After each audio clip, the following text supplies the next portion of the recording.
Hey guys, welcome in. It's a Rob Kendall Show. Thanks for joining us. Hope you're having a great Thursday. Man, do we have an awesome show for you today. As we told you was going to happen, the referendums, they're flying off the shelf. We told you June was going to be the month. Are we ever wrong?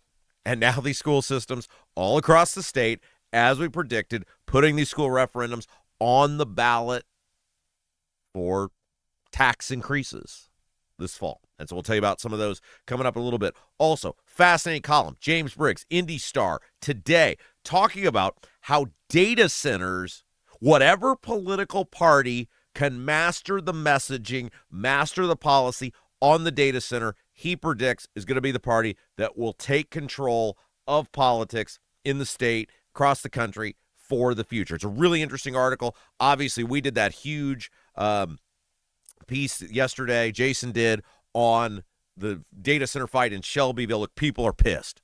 People, not just in Shelbyville, people are pissed across our state about the data centers. And now it's going across the country.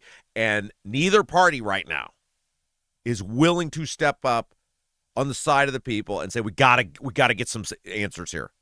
We gotta get some security here. We gotta get some certainty here.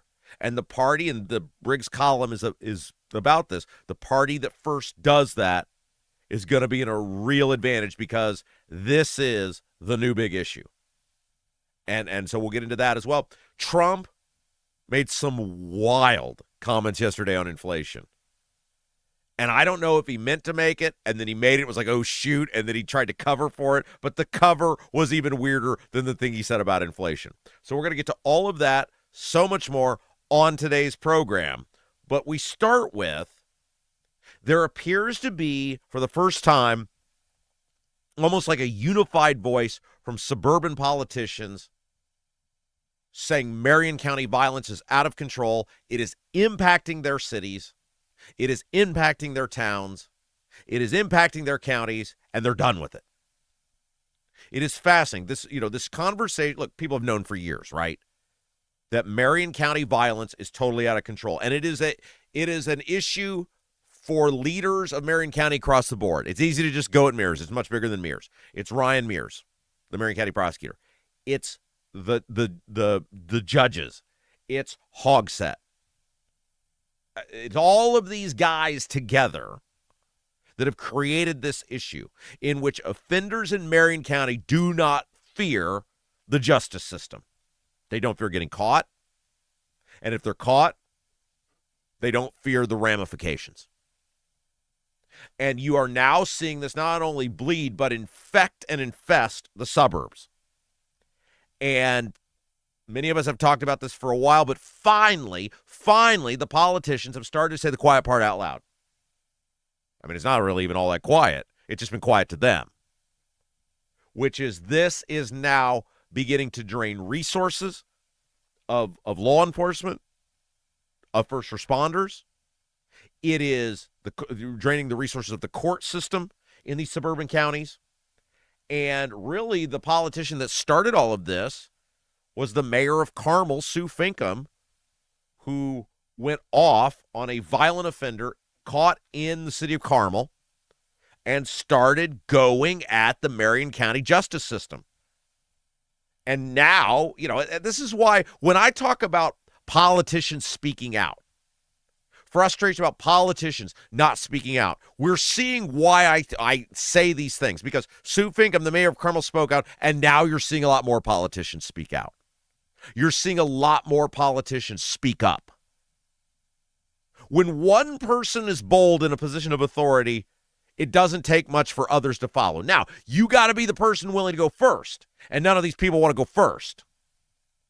But Sue Finkam spoke out, mayor of Carmel, after I believe it was a carjacking, and now others are speaking out, and maybe that's going to start facilitating a conversation.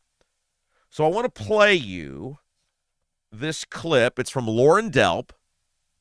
Loren Delp is the Hendricks County prosecutor. That is west of Indianapolis. It's Brownsburg, where I live, Avon, Plainfield, Danville, all the places. And Loren Delp put out about a 6-minute piece on this. We're only going to play minute and a half for you, in which Loren Delp, Hendricks County prosecutor, went back and tallied the amount of murders in Hendricks County going all the way back to 2004, and how few of those offenders, those murderers, came from Marion County from 2004 to 2018, and then how many of them now come from Marion County from 2019 until the present. It is shocking. Now, he's referencing a visual aid that he's providing in which he's circled people that are from Marion County. So when you hear him talk about that, you obviously won't be able to see that, but that's what he's referencing. And it is shocking the amount of enhanced violence and the violence that is enhanced. Many of them are coming from Marion County. Loren Delp, Hendricks County prosecutor, calling it out. Take a listen. Our office reviewed every single murder case that was filed in Hendricks County from 2004 to present, 22 and a half years. We took those individuals and broke them up into two different categories. The first category was from 2004 to 2018, 15 years. The second category was from 2019 to present, 7.5 years. Depicted behind me is every individual charged in 2004 to 2018. Some of those people are from Hendricks County, and some of them came from Marion County. Those individuals that came from Marion County are circled in red. Next, we looked at every individual who was charged with murder from 2019 to present. As you can see, in half the amount of time, the number of individuals charged with murder doubled. Additionally, you will see that the number of people who came from Marion County and were charged with murder in Hendricks County tripled. It is these interesting details that my hope shed light on the conversation and the debate. These are facts. They are not opinions. It is my hope that these facts will inform the debate as we go forward. Something must be done. You cannot argue that it is not true that Marion County criminals do not come into neighboring communities and commit violent crime there. That is a fact. My hope is that these facts will generate an adult conversation around what to do on this very important criminal justice issue. That was Loren Delp, the Hendricks County prosecutor, talking yesterday, putting out a video. It's about 5.5 minutes about violence in Hendricks County. And a big portion of that video was about how many of these people are coming from Marion County. And so this is part of the broader conversation, right? It is the right of locals to pick their elected officials, but it's sort of like property rights.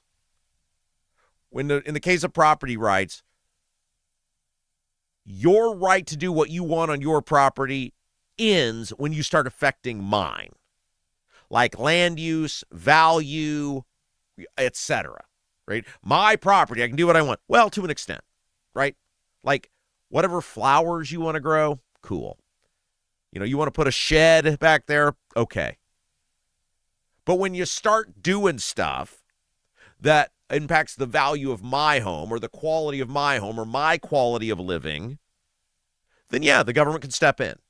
And we would all want that. You wouldn't want in a residential neighborhood some guy that owns the field next to you to be able to sell it to a nuclear power plant. So there's not always an absolute. And I think this is the conversation that people are beginning to have right now.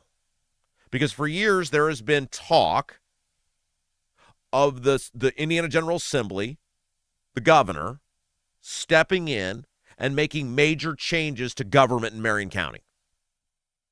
And a lot of people like me have been hesitant to be on board with that because I wouldn't want that happening where I live. Local people elect their officials, and if they're doing a bad job, you're stuck with it, you fix it at the ballot box. Right? I believe in treating other people the way I'd want to be treated.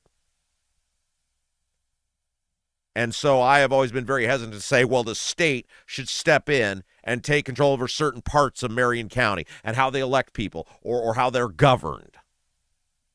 If you want to elect bad politicians, that's your business. You pay the taxes, you pay the price. But similar to the property rights argument of your right to do whatever you want on your property ends if you start impacting me, I think that's the conversation we're having now. Marion County's refusal to address violent offenders, repeat offenders, is now going far beyond Marion County. It's impacting other counties who don't get a vote. When your guys are coming from your county and those guys exist, are allowed to be out because your elected officials, the people you keep electing or appointing, won't do their job, then maybe I get a say. Maybe I've had enough. Maybe after a decade of giving you an opportunity to get your act together, maybe we finally reached our limit. Again, I'm all for local control. I'm all about local control. I'm all about the state butting out. But if your elected officials, your mayor, your prosecutor, your judges, if your elected and appointed officials aren't going to do something about these people and they start coming to where I live and doing violent acts of violence, and then it starts potentially affecting me and my family, starts affecting my quality of life, starts affecting my property value, then maybe I start changing my mind. And I think that's where we're at. I think that's where we're at. And we've talked about this for years, that the issue with not addressing violence in Marion County goes, it's easy to just go, well, it's Mears. It is Mears, but it's also a lot more than Mears. Why we used to refer to it as the triangle of terror. It's Mears, it's the judges, it's Hogsett. Because Joe Hogsett, long before there was a Ryan Mears, sent an open for business sign to the criminals. Go back before the riots, which, of course, to this day, we still have no idea where Joe Hogsett was during the riots. Think about that. We're 6 years on from the riots. I mean, we're just past 6 years from the actual date, the anniversary of the riots. And we still have no idea where the mayor was during the riots. He disappeared. Disappeared. And we still have no idea. What a horrible indictment of everything and everyone, Marion County, including the media. But it goes, the open for business sign to the criminals goes way further back than just 2020. Now, that escalated it. It put it on steroids. But it even go back to like the Aaron Bailey shooting. When, there's a police shooting, the officers are cleared by an investigation, the merit board clears the prosecutors or clears the police officers, and then Hogsett comes out and condemns the merit board. What message do you think that sent to criminals? Then obviously 2020, in which Hogsett essentially sides with the rioters. And after night one, they don't do anything to prevent night two. And then you've got guys like Holcomb, who when Malik Muhammad leads an angry mob to his house and threatens to seize the governor's mansion on live TV, what's he do? Nothing. The guy wasn't arrested. In fact, he gets a meet and greet with the governor. What message do you think those sort of things send to criminals? Remember the guy on camera who was caught pulling the gun and sticking it in the towards the windshield of the guy driving the truck, the guy in the Zubaz pants? Remember that? Everybody knew who he was. He was a well-known entity. It wasn't like it was a secret, and it wasn't like it was pictures. It was caught on video. What happened to that guy? Nothing. Guy brandished a firearm, essentially stuck it in the face of a motorist minding his own business, and nothing happened. Everybody knew who the guy was. So it's easy to say, well, it's just Mears. No, it's Mears. It's Hogsett. It's the judges. It's all of these people together who keep pointing the finger at each other rather than saying, let's point the finger at ourselves and figure out what we can do to fix this. And I think what you're seeing Loren Delp say and Sue Finkam and many other elected officials is we're done with this because it's starting to dramatically affect our citizens. So look, I think you can have an opinion, and I think as things change on the ground, a refusal to act, a refusal to address an expansion of the problem, I don't think it makes you a flip-flopper by saying, look, these people have been given, because I know a lot of people are like me. They say, look, we're very hesitant to ever say the state comes in and takes control of something.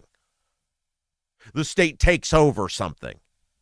The state says locals don't get a say anymore, or the total say over their local officials. That's a really slippery slope.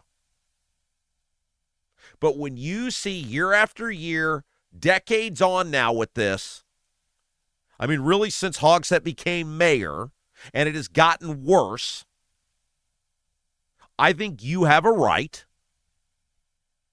as a taxpayer in counties that are being affected both in terms of the violence, the safety, but also the resources. You're paying for this, right? When these lunatics come from Marion County and commit violence in your county, and then your legal system, your judicial system has to process these people, house them, maintain them, prosecute them, you're paying for it. You pay. And when you pay, you get a say. That's what I'm trademarking that. Nobody steal it. If any of you politicians use that, I'm getting a cut of the gate. You pay, you get a say. That's us. Trademark. Rob Kendall Show. 2026. All rights reserved. You know, and it's so sad as a Hoosier lifer and a person who spent a lot of time over the years downtown to see what it's become. Ben Verbanek and I on Sunday met up, and we were walking back to our cars, and you're looking around, and this is, I don't go out at night, right? Like, I don't do it at night. We go in the middle of the day. It's still a risk, right? But also don't park in parking garages. I park on the street. I park near government-related properties, so it would be an enhanced crime if someone committed it against me on government property. I'm going to take every precaution possible. You walk with a friend. But it sucks. You're like, this did not used to be this way. I mean, you look at the whole existence. Like, the city stinks. It's dreary. It's run down. Everyone looks sad. The bars are empty. It didn't used to be this way. And I don't think it makes you a fearmonger to point that out. I've been here when the times were good. I remember pre-Hogsett. I can remember parking downtown in the Mile Square, right downtown. You walk all the way to Mass Ave. You walk all the way back. You'd walk 2:30 in the morning. No, I'm not talking about going in, dark alleyways by yourself. But you stay on the main drag, the main strip, the main street. The city of Indianapolis had made very clear under Greg Ballard, hey, there may be parts of this city that are dangerous, but it ain't going to be downtown. Everybody who comes downtown is going to feel safe. Downtown's going to look nice. There's going to be law. There's going to be order. There's going to be structure. And we're not going to have any tolerance for shenanigans. Not downtown. Not in the Mile Square. Those days are gone. Look, Jason and I were floored at how cheap commercial real estate is. When we put this thing together, we were like, man, it's going to probably be pretty cost prohibitive to get something anywhere in Indianapolis, greater downtown area, whatever. It's so cheap, guys, because everybody's left. Everybody's left. And that's the new standard operating procedure, because people have left because of the violence. And now the violence is following them. So it's going to be fascinating this coming year. There's a lot of people, including people in the General Assembly, who have pushed and pushed and pushed, and it's met some resistance because, and rightfully so, there's politicians who value local control, and they should. But I think you're going to see an amped-up conversation this year, and now that you got the local politicians like Loren Delp there speaking out, I think you're going to probably see something significant happen in the upcoming General Assembly about the state of Indiana stepping in on Marion County, and it's probably deserved at this point. It's probably deserved. Hey, guys, if you've owned your home for a few years, now may be a good time to explore your options.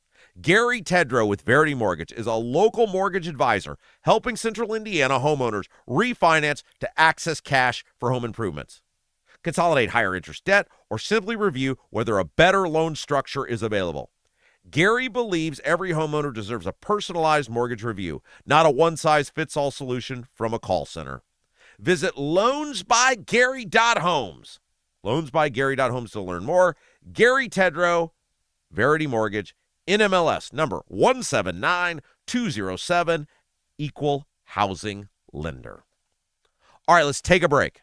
When we come back, inflation numbers were bad yesterday, guys. I mean, bad. And Trump got asked about it, and he said something.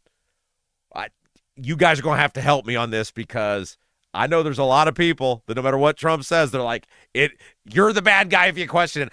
We'll play the audio next, and somebody tell me how this makes any sense whatsoever, or how you can defend this whatsoever. We'll play it for you when we come back. You're watching Rob Kendall Show. Are you seeing cracks in mortar, moisture working through walls, facade or structural failure beginning to surface? Bramwell Mackay sets the standard for exterior and structural building solutions. Our 40-year master masons and industry experts address moisture intrusion, failing foundations, masonry deterioration, and more. From preserving historic landmarks to addressing modern building envelope issues, Bramwell Mackay delivers full-spectrum service with white-glove professionalism. In Indianapolis, call 812-33-BRICK. 812-33-BRICK.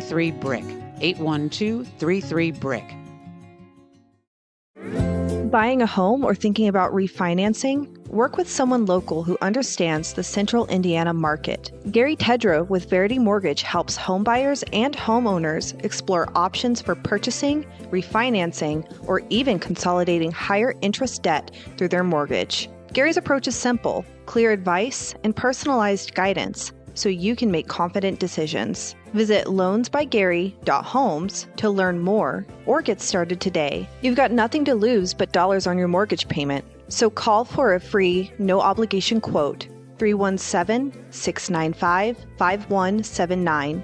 Gary Tedrow, NMLS number 179207 with Verity Mortgage, NMLS number 70345, an equal housing opportunity lender. Is your driveway showing signs of wear? Freeze-thaw cycles, road salt, environmental buildup like mold and dirt can all cause unsightly damage that can end up in an expensive repair. That's where Seal Now comes in. Seal Now are the clean, seal, and stain professionals that can help you protect your outdoor surfaces. Got a worn-out fence or deck? They can revive the look while providing long-term protection. Call today, 317-548-2002, or visit sealnow.com. Not only will you get a free estimate, but mention you heard about Seal Now on the Rob Kendall Show and receive 20% off any long-term sealing project.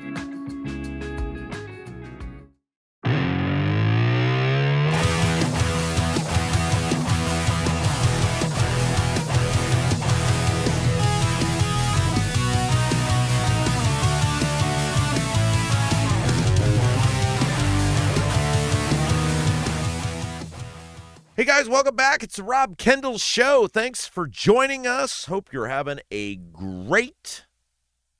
What is today? Today's Thursday. All these days run together. I hope you're having a great Thursday. Couple of reminders, and then we're going to play this Trump audio, which is unbelievable. A couple ways you can help us out. We call it like, share, and subscribe. If you like what we do, if you like our almost all local content. We're going to play some Trump here for you in a little bit, but you know what we do here. Most of it's Indiana news, politics, and government that you can't get anywhere else. If you like that, 3 ways to help us out. We call it like, share, and subscribe. First of all, hit that thumbs up button. That really helps us. We got 250 of those yesterday. That was awesome. That's my goal for today. Well, my goal for today, by when the clock strikes midnight, to get past that 250. So life's all about setting goals, right? Well, that's true. We don't have Jason's video, so look, we get thousands of people that view these things. 250 is not too much to ask. That's less than a fourth of the people, way less than a fourth. Hit the thumbs up button. Help us out. Also, if you're feeling super generous, share the feed out. Facebook, Twitter, wherever you're at. Organic growth, we're told all the time, we're just little, silly, insignificant podcasters. We don't matter. Nobody's paying attention. We get told all the time, and we accept that. We're just silly little podcasters. We don't matter. We're kind of goofy. I know doing an all-local podcast is kind of goofy. So, we're dependent totally upon you guys, you, the viewers that tune in each day. So help us out. Share this little goofy local podcast and let people know. Facebook and Twitter, let people know about us. Also, subscribe to the channels. If you like this goofy, silly local podcast, hit the thumbs up button. Hit the like button, hit the share, hit the subscribe, Facebook or YouTube, Apple, Spotify, wherever you're getting us from.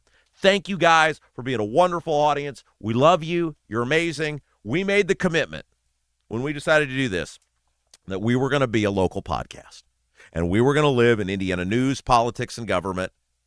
And you guys have delivered with us, and that's what we do. We don't pretend to be anything we're not. We do some national stories if they affect us here at home, like the one we're about to talk about. But for the most part, Indiana news, politics, and government. That's what we do because that's what you guys like, and that's who we are here to serve. A couple of other reminders. We have the live show coming up June the 27th, a celebration of you, the fabulous audience that have made this goofy, wacky, silly little local podcast do pretty well. It's amazing. Like, you talk to some people in the podcast industry that do this, and you're like, the growth is amazing. Like, not people affiliated with us or selling us or doing anything. People who do this for a living, and they're like, you're one of the 2 or 3 most listened to local podcasts, maybe the most listened to local podcast in Indianapolis. And you're like, hey, I think we're doing pretty good.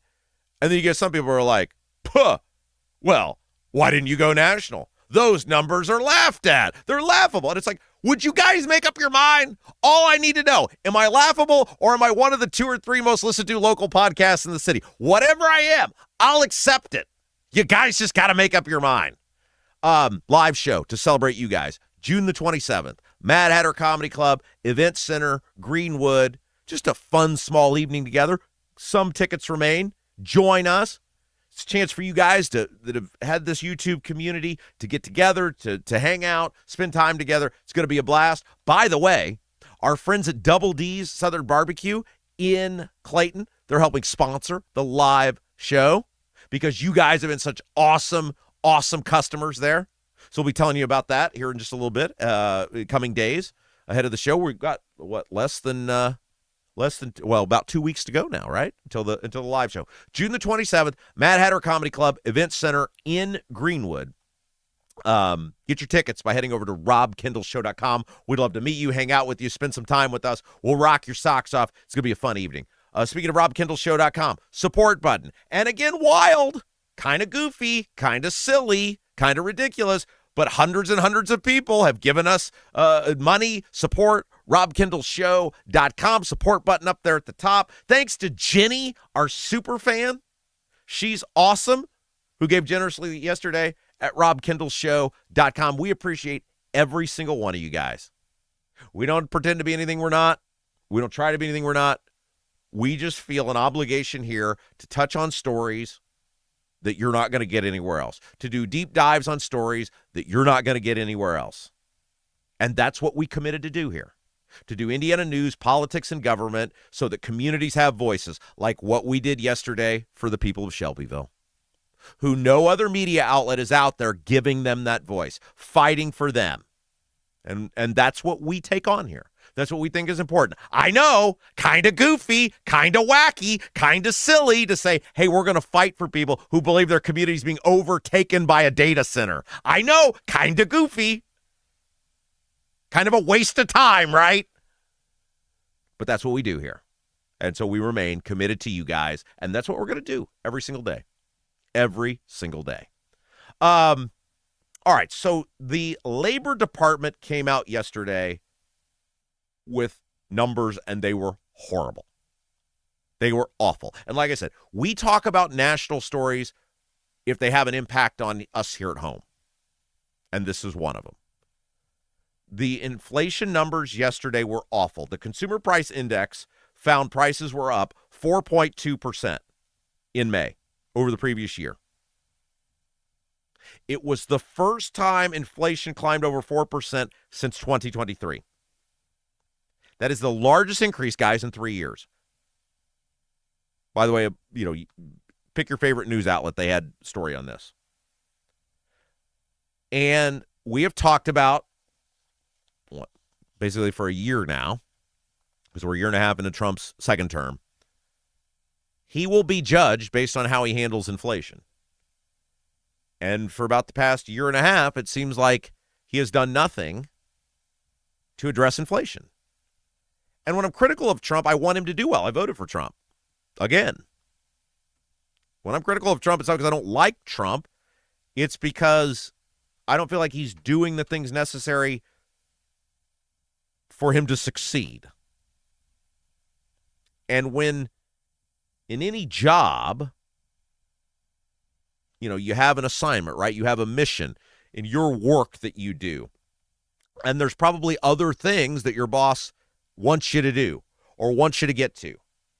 But there's a core set of responsibilities that you have to tackle before everything else. How you're judged by your employer. And in the case of Trump, he was being judged, was elected to fix affordability of life, inflation, the price of everything. And just like at your job, if you don't hit a home run on the thing you're hired to do, all the other extracurricular things or secondary tasks you may be good at, it doesn't matter to your boss if you're not doing the big thing. And that inflation number is disastrous. Now, Trump was asked about this yesterday. And we're going to play you the audio. He's asked from a report. He's behind the desk, right? The Resolute desk. He's in the Oval Office. He was signing I think he was talking about signing the reconciliation bill on the border security stuff. So he's not at a microphone. So it's a little low. I tried to pump up the volume. I tried to pump up the volume. But I want to just kind of walk through what he said here, and then you'll hear the audio of this. So listen to this whole thing. It's like so bizarre. Timeline's not the right word, but the whole string of events. First, he bizarrely claims he loves inflation because he gets asked about the inflation number. First thing he says is he loves inflation. Super weird. Then he pivots to spilling the beans on millions of barrels of oil the U.S. has snuck out of the Strait of Hormuz, which seems kind of weird, like blowing your cover, because apparently they're still doing it.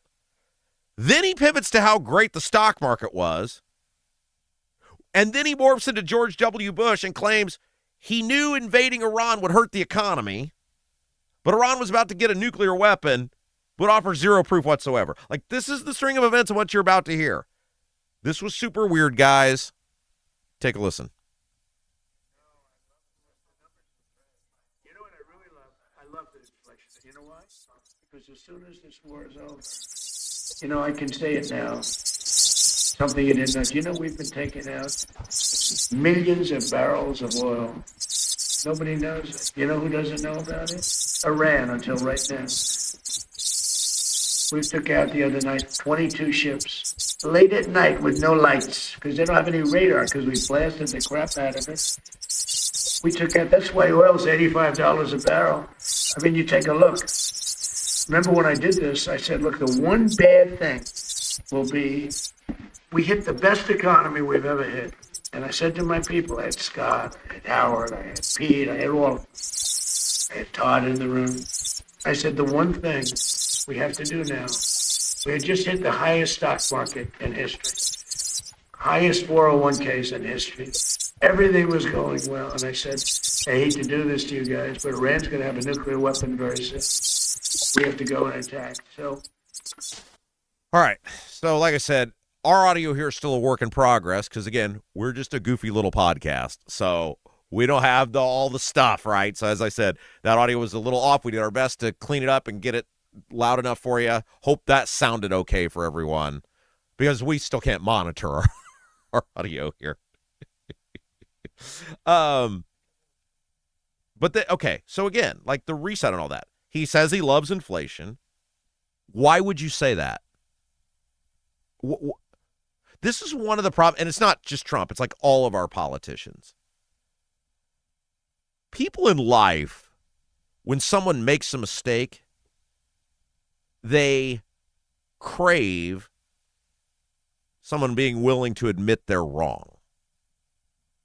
Like, just say, hey, that didn't work. I'm sorry. I'm going to try something else. Or I made a mistake doing this. Like, I've told you guys, I supported Braun not because I liked Braun, but because I wanted to fix property taxes for you guys. That, in hindsight, was never going to work. And I'm sorry. Heart was in the right place. Worked my ass off for a year and a half to try to fix that for everyone because I love you guys. Didn't like Braun. Didn't trust Braun, but said, hey, got to take a gamble. Sorry. Right? And you guys from the beginning said, Rob, we love you, man. You don't have to apologize to us, but thank you for doing that. That's why I admitted a mistake. Him and his lieutenant governor have failed everyone.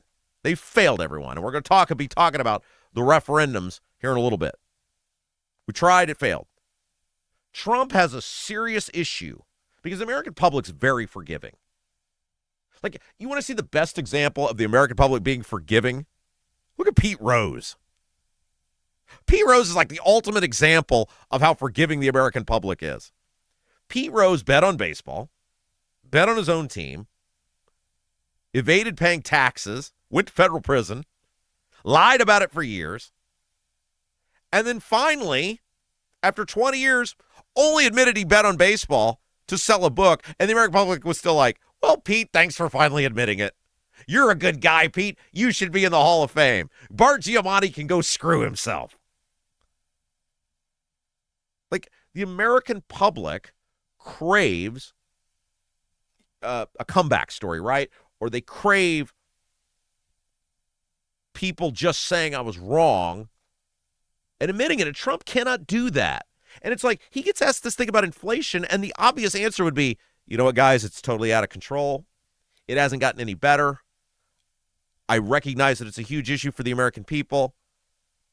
I'm going to do everything in my power to try to fix it. I'm going to keep fighting for you guys to get it done. I'm sorry it hadn't gotten any better. Instead, he comes out with this bizarre, I love inflation. Like, that is going to be an ad now in every swing Senate and House race in the country this fall. He just gave the Democrats that. And then, squealing on the military, talking about the price of oil. By the way, I went back and looked at the price of oil. Here's the track record on oil this year, guys, which is obviously the reason gas is so expensive.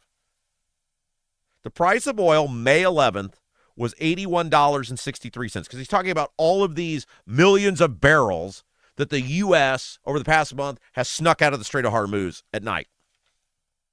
The price on May 11th, so a month ago, was $81.63. The price of oil, as I was putting the template together this morning, $81. So it essentially hasn't changed. Trump was like, well, we've done this. It's so great. Well, then why has the price gone down? The price of oil at the end of February was roughly $65. So we're up $16 over the last 4 months. Price of oil at the end of last year, roughly $57. So we're up $34 a barrel. Like, when people know they're paying more, they don't want to hear about your conquest. They don't want to hear about what a great job you're doing when it's not helping them. It's like a dude who brags about his escapades, his social escapades. Is that a family-friendly way to say it? It's like the guy, your buddy, who brags about his social escapades and the chicks of Broad Ripple 3. I'm supposed to be impressed by that? Oh, man, she was great. Oh, man, she was so hot. Jason and I got a guy that always used to do that. She was hot. That Jason and I for years had a saying with each other, and she was hot. Because the guy, and we knew the sort of chicks that hung out at the place the guy hung out at with, the guy socialized at, none of the chicks, quote unquote, were hot. And if you have to tell somebody, oh man, and she was hot, she wasn't hot. That's what this is. Oil hasn't changed. We're still getting screwed. Oil is way more expensive than it was in February before you started with the Ron. Oil is way more expensive than it was at the first of the year. I don't want to hear about your conquest because your conquest is the equivalent of a Broad Ripple 2. I'm not impressed. And we're still on this. The guy who campaigned on the Never Wars, which was a huge appeal of Trump. And it's something Trump did great in his first term, which was no more wars. One of the best things Trump did in his first term that he didn't get enough credit for was foreign policy. He was phenomenal with the foreign policy. He got more out of less, more with less U.S. military involvement than any president in my lifetime since Reagan. And now he has engaged us in this conflict with Iran. He hasn't laid out. It's very George W. Bush. I mean, him saying there at the end, talking about, well, they were going to get a nuclear weapon. I didn't have a choice. That's exactly what George W. Bush said about Iraq. And that was wrong. They never produced that. They never produced evidence of that whatsoever. They never found those nuclear weapons. Trump has produced zero evidence that Iran was about to get a nuclear weapon or about to acquire a nuclear weapon or about to unleash a nuclear weapon. If that's the truth, show us. We have the right as the American public to know that. He hasn't produced it, and now he's turned into George W. Bush. One of the great things Trump had was no more wars. And he's given it away, and now he's just doing the George W. Bush stuff. That audio was a disaster, guys. Just say you're sorry. I'm sorry prices aren't getting better. I recognize the American people are feeling pain everywhere. Bill Clinton, I feel your pain. Nobody believes Trump feels their pain. And when he does stuff like the ballroom, it just exacerbates that. There appears to be very little connection from Trump to what the average person is going through. The price of everything. Everything, guys, keeps going up. Except bananas. Somehow bananas. I don't know what the deal with bananas is. My kid loves bananas, so I buy bananas every time I go. Somehow bananas. You can still get bananas for about 25 cents a piece. I don't know. If you're a banana person, let me know what that is. I don't know what the deal with that is. Speaking of food, Father's Day coming up. What, next week? Next Sunday's Father's Day. And our friends at the Honeysuckle Hill Bistro have an awesome Father's Day brunch buffet. They're going all out, guys. Do something great for your dad. Honeysuckle Hill Bistro on the water, beautiful Brazil. You can enjoy a Sunday brunch buffet out of the way, on the water, outdoor seating, chance to breathe, get outside, relax. They got great inside dining as well if you don't want to be outside. Listen to this menu. Atlantic cod, pork burger sliders, pasta salad, corn on the cob, kick and baked beans, Dolly's potato salad, peach cobbler a la mode, and a non-alcoholic drink all included in your Father's Day brunch buffet. You got to get the reservation, though. This thing's going to sell out. They're not going to have room. A lot of times you can just show up. Not with this. You got to reserve your spot. 2 ways to do it. Just Google Honeysuckle Hill Bistro. Honeysuckle Hill Bistro. All the information pop up on our website. Or you can call, if you're like me and you need to talk to a human, 812-443-3003. 812-443-3003. Reserve your spot today for the Honeysuckle Hill Bistro Father's Day brunch buffet. Atlantic cod. Oh, it's going to be awesome. It's going to be so awesome. Okay. James Briggs at the Indy Star, our old pal, friend of the show, had a fascinating article about data centers. And by the way, if you guys have not seen the piece Jason did on the data centers in Shelbyville, the Shelbyville community fighting back against the data centers, you got to watch it when we're done here today. Just go to our videos tab. You know, on the YouTube, we got the live and the videos tab. It's right there. You have to check this out. It was so well done, capturing the angst, the hurt, the pain that these people in Shelbyville are having over this massive data center complex. And they're not really even mad. I mean, they are a little bit, but they're not even really mad at the data center people. They're mad at the politicians who they believe have totally let them down and abandoned them. And that conversation that Jason had with people of Shelbyville is a conversation that's happening in communities all over our state. All over our state. And so James Briggs wrote an article today, opinion piece, he's the opinion editor of the Star, about data centers and how data centers are the next, I think he said they are the next immigration issue. They are the issue that everyone, regardless of party or political lean, are starting to pay attention to.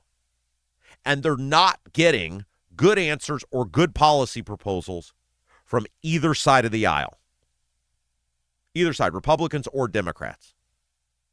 And I think it's a couple of things. One, I don't think most of these politicians understand the data centers. I don't think they totally understand what they do. I don't think they totally understand how they operate. I don't think they get it. And I don't think, look, I've told you guys this for years. Politicians are uber lazy. They're uber lazy. They don't read. They don't study. They don't understand. Like, I was floored when I ran for public office.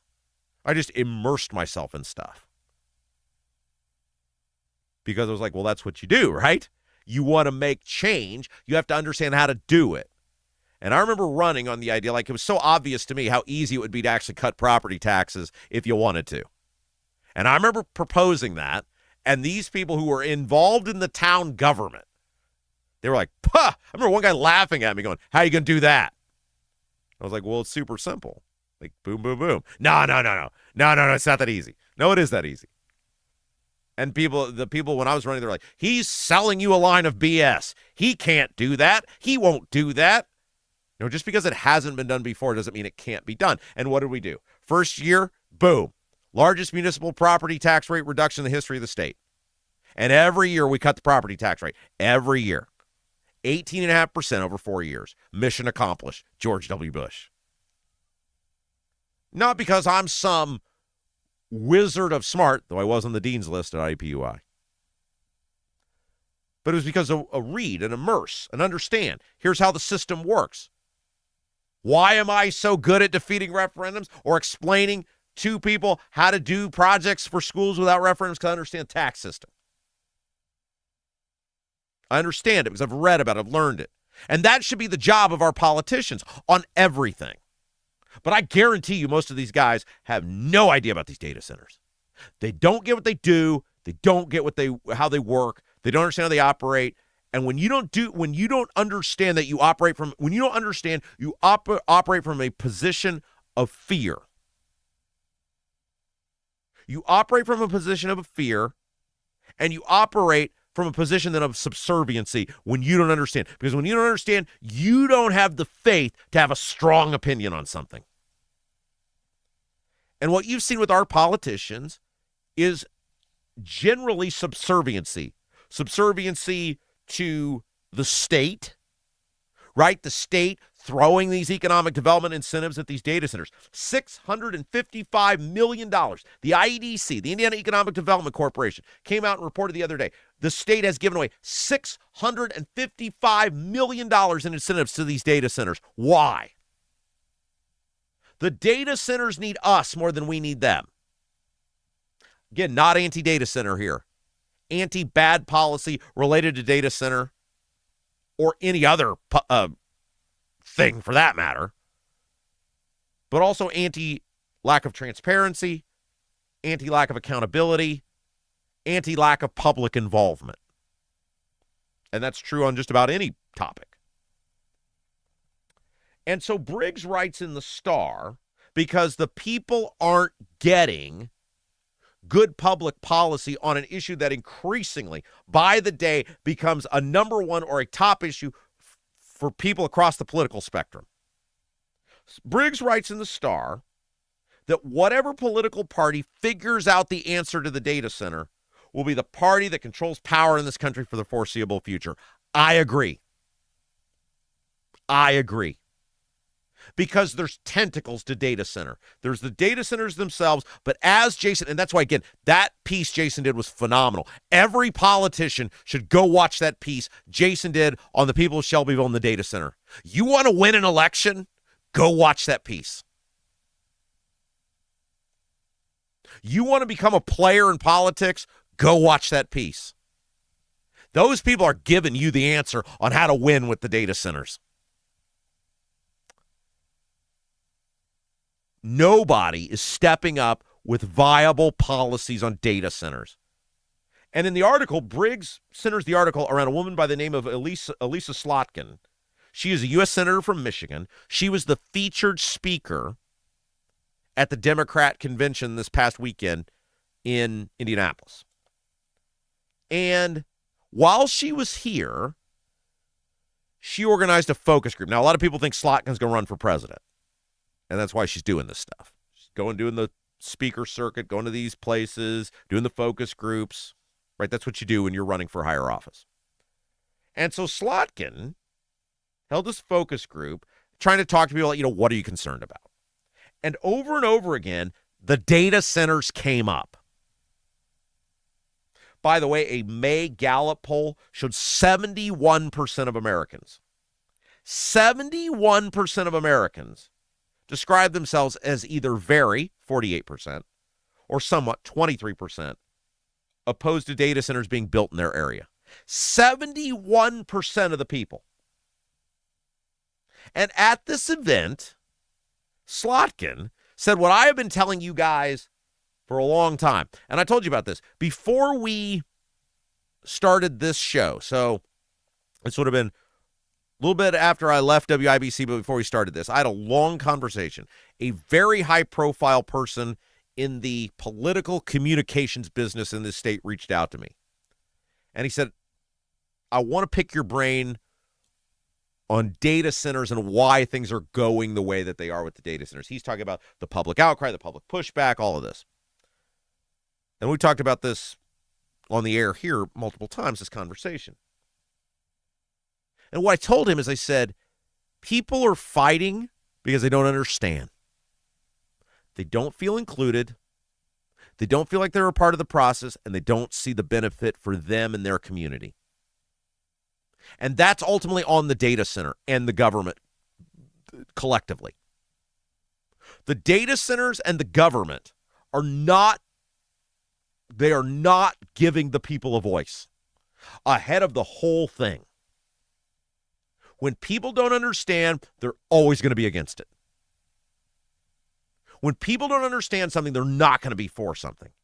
And the data center people, because they just want to get the project in and done, and the politicians who just want whatever perceived benefit comes from the data center, are just going through the normal order. I'm talking about planning commission, board of zoning appeals, town, city council. They're going through the normal order on these things. Like the same way you'd put a Chick-fil-A somewhere. That doesn't work here. It doesn't work. It's too big. It's too important. It's too controversial. And what Slotkin said is, quote, and I was like, damn, I really should be one of these consultant people. I really should be one of these people that they hire. Hey, Bo Bye, you want to win that election? Just give us a job. We'll bring it home for you. Quote, fire everyone who's doing the community outreach for AI data centers because they're doing a horrible job. Yes, this is exactly what I told that guy because he represents some of these data center people. They're doing a horrible job. of getting communities on board, explaining. Let people have their say. Let people get it out of their system. I used to love that. I was such a proponent of council comments, of people being able to come to meetings and bitch at me, that we had comments at the beginning of the meeting, and we had comments at the end of the meeting. And then we also had a monthly town hall where you could just come and bitch at me. Like I just sat in a seat and people could scream. And then you know what? You know what the end of it was? You yell. I mean, not like screaming at the top of your lungs, but you express your concerns. You tell me about your thing, and I say, how can I make that better for you? What can I do to help you? I let you have your say. I understand your concern. It's hard to hate somebody that listens to you. It's hard to hate someone who listens to you and has a conversation, is willing to sit down and talk with you. It's why I said this. It ain't going to change my opinion on the guy, but it's why I said Diego Morales should have come in here and done that interview. You never see Diego do interviews, and so he can't humanize himself. There's no humanization to Diego Morales because he's always in dinner theater. It's always performative art with him. And you only see him in very scripted situations, and he says stuff that sounds all politician-y. Diego could have come in here and done that interview, and he couldn't have lost any votes. He would have won some. It's hard to hate somebody that listens to you, is letting you have your say, and then says, how can I help you? How can I assist you? What can I do for you? And Slotkin was spot on. These people are doing a horrible job with the data centers. Briggs writes this, and tell me where you've heard something like this before. Again, all these politicians should be hiring us. We know where the people are at. Slotkin is advocating for local control with federal guardrails. She wants to regulate utility rates, water usage, and noise associated with data centers and ban non-disclosure agreements tied to developments. She wants to compel AI-related firms to be transparent as they pursue data centers. She's also calling for a massive federal build-out for our electrical grid. This is exactly what we've told you, the guys that these people need to do. Now, we've said federal and state in terms of the floor. He calls them guardrails. I call them a floor. But this is what we've laid out to you. If I were a data center and you actually care about community involvement and success of a project, the number one thing I would do is when I propose or come up with an idea of a data center in a location, I would proactively go to the city or town government and say, here's what I would like you to do. I would like you to form a committee. Pick your number, 3, 5, whatever number of people. And before we do anything about moving forward, application, planning commission, any of that, I want to spend a month with these people, hearing their concerns, hearing the things as the voice of the community that these people either want more information on, want assurances on, want clarification on. And before I ever go to the government, I want to have these 5 people. And they have to be reasonable people, right? They can't be the NIMBY people, which is just no in my backyard at any time. And ultimately, maybe the answer is no.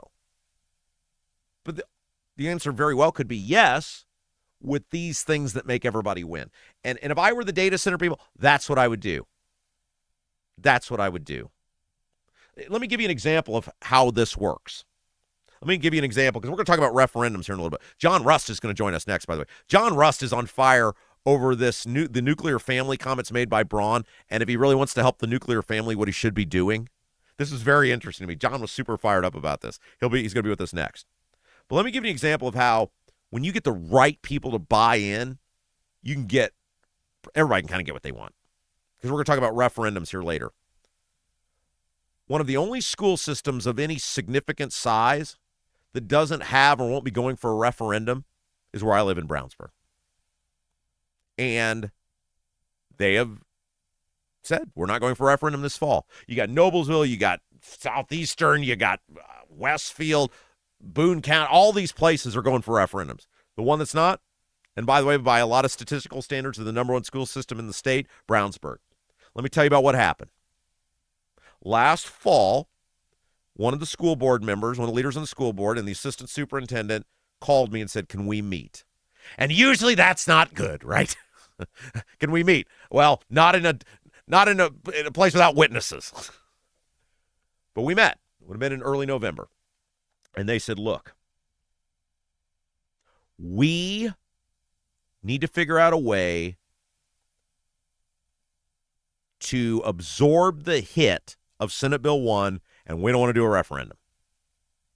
And we're calling you in now because we don't want to go through what we went through 10 years ago, where the whole community got divided, and we beat the hell out of them, and the thing fails, and it was totally avoidable in the end. They essentially, because what we told them 10 years ago to do to avoid the referendum is what they ultimately did. And it was sort of their way of saying, you were right. They did, of course, never going to use those words, but they were saying, you were right. You know this stuff.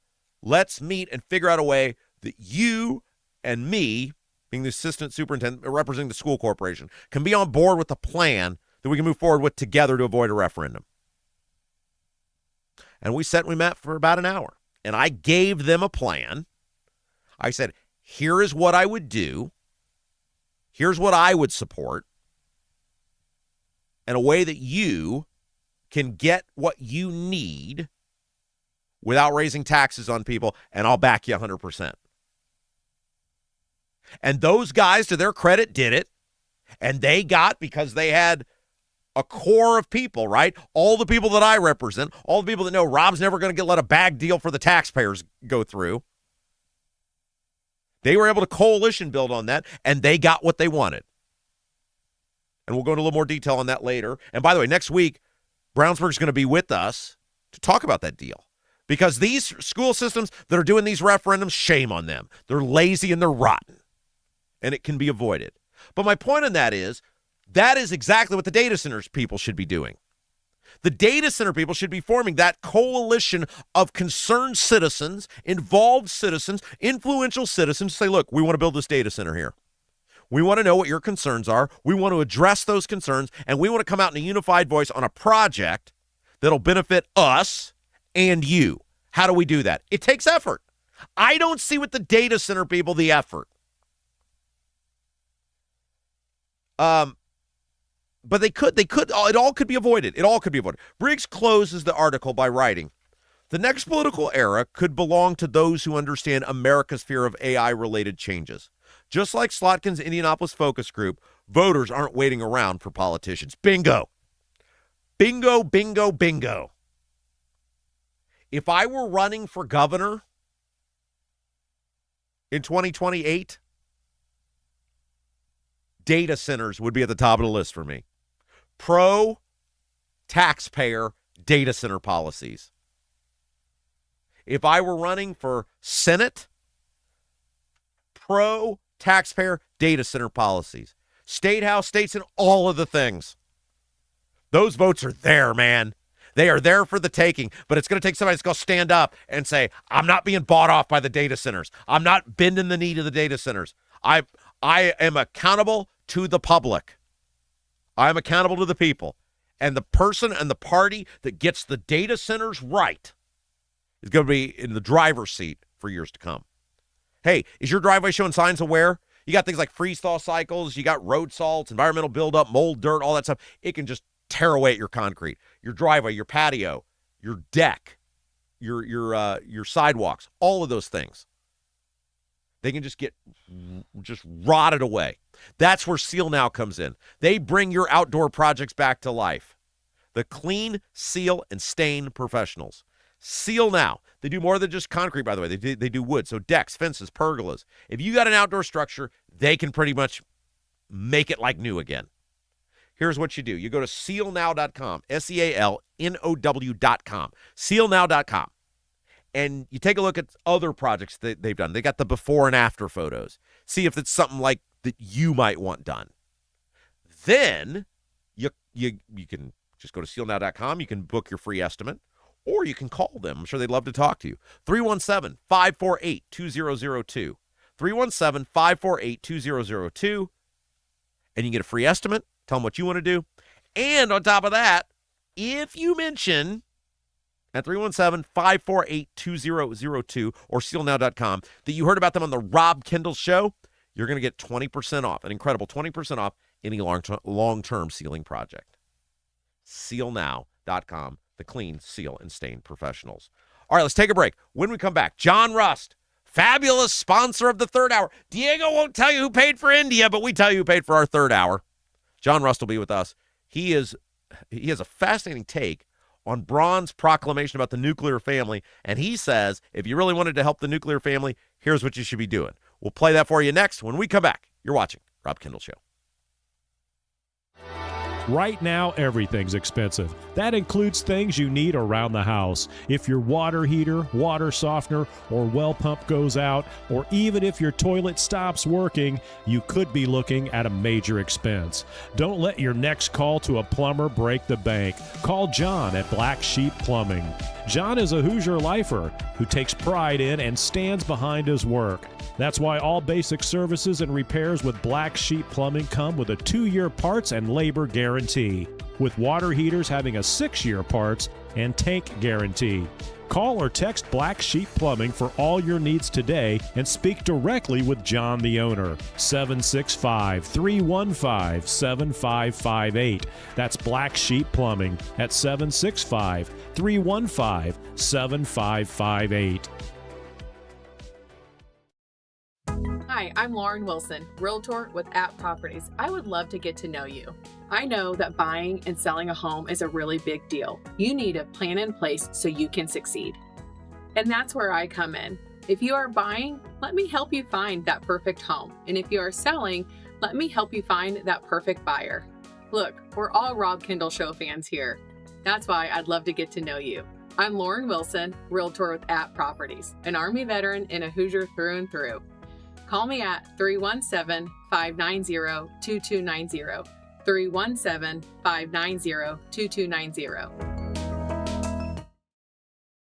Is your driveway showing signs of wear? Freeze-thaw cycles, road salt, environmental buildup like mold and dirt can all cause unsightly damage that can end up in an expensive repair. That's where Seal Now comes in. Seal Now are the clean, seal, and stain professionals that can help you protect your outdoor surfaces. Got a worn-out fence or deck? They can revive the look while providing long-term protection. Call today, 317-548-2002, or visit sealnow.com. Not only will you get a free estimate, but mention you heard about Seal Now on the Rob Kendall Show and receive 20% off any long-term sealing project.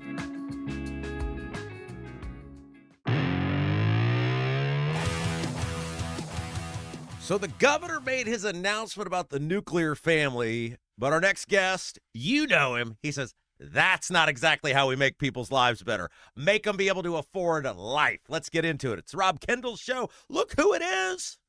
Our mega fan, the sponsor of the third hour, the great John Rust. John, hello. Hey, Rob. Great to be here. Okay, so I want to get into the Braun's comments because you sent me some stuff. You know, Braun comes out with this thing about the nuclear family and the proclamation, and you were like, you said, okay, that's fine, but look at this statistic, and if he just addressed that, that would make people's lives better. I want to get to that in a second.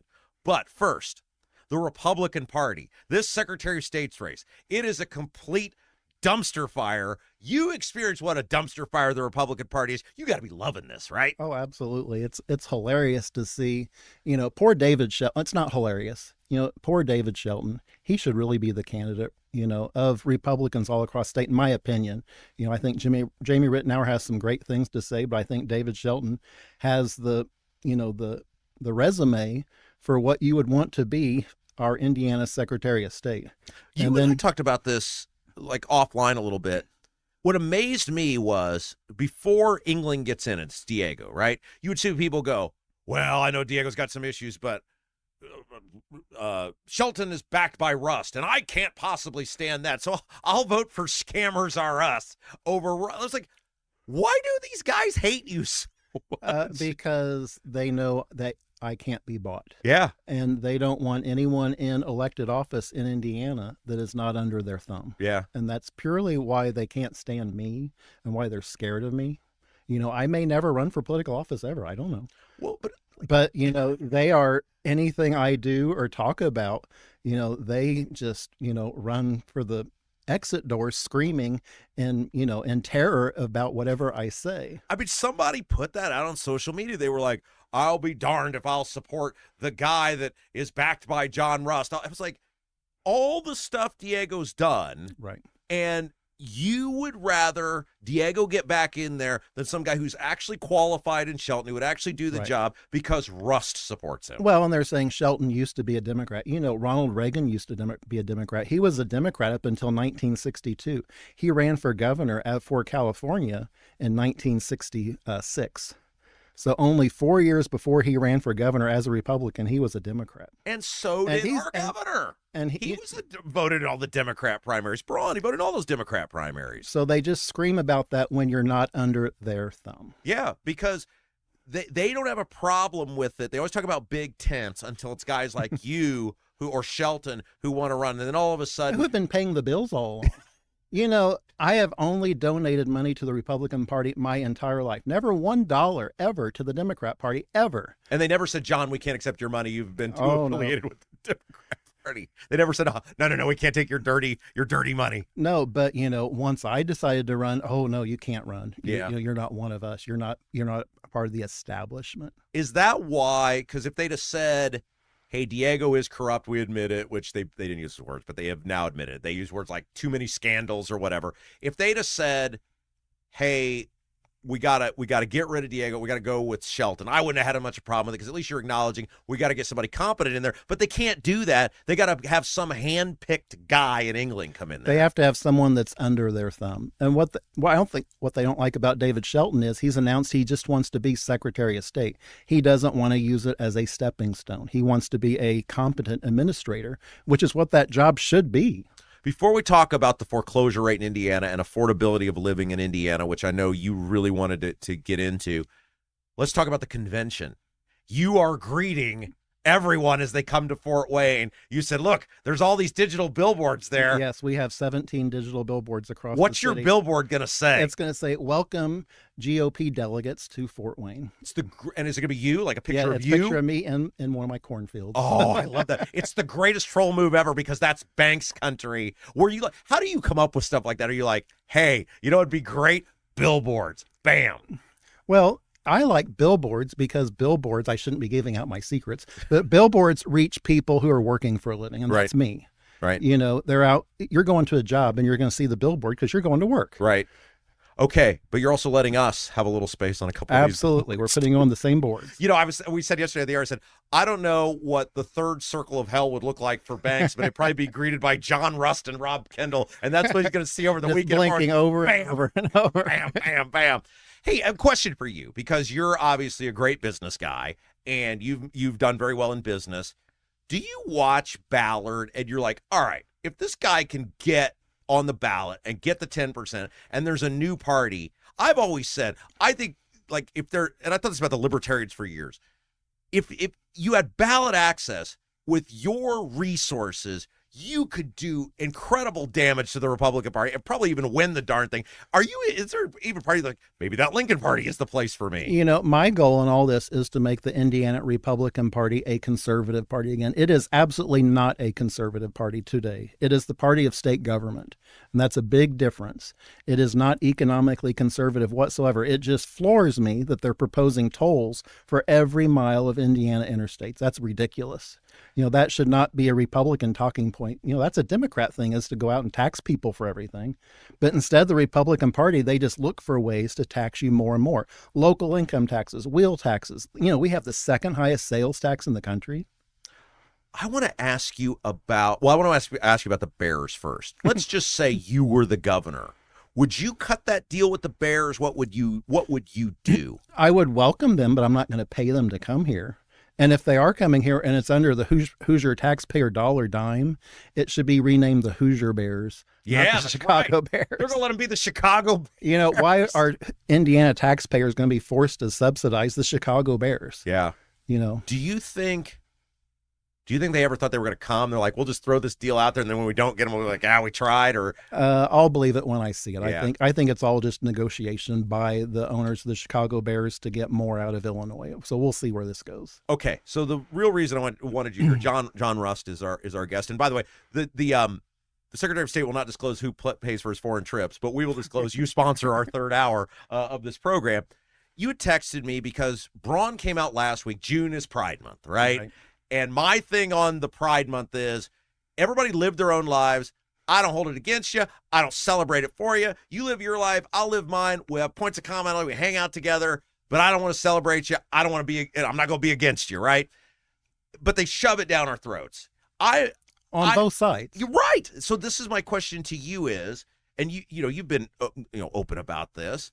How do you feel as a gay person about Pride Month? I'm fascinated to hear about this. Well, I'm wearing my pride colors right now. It's gray. I don't think it's anyone's business. Right. No one cares. No one cares. It's 2026. Right. Good grief.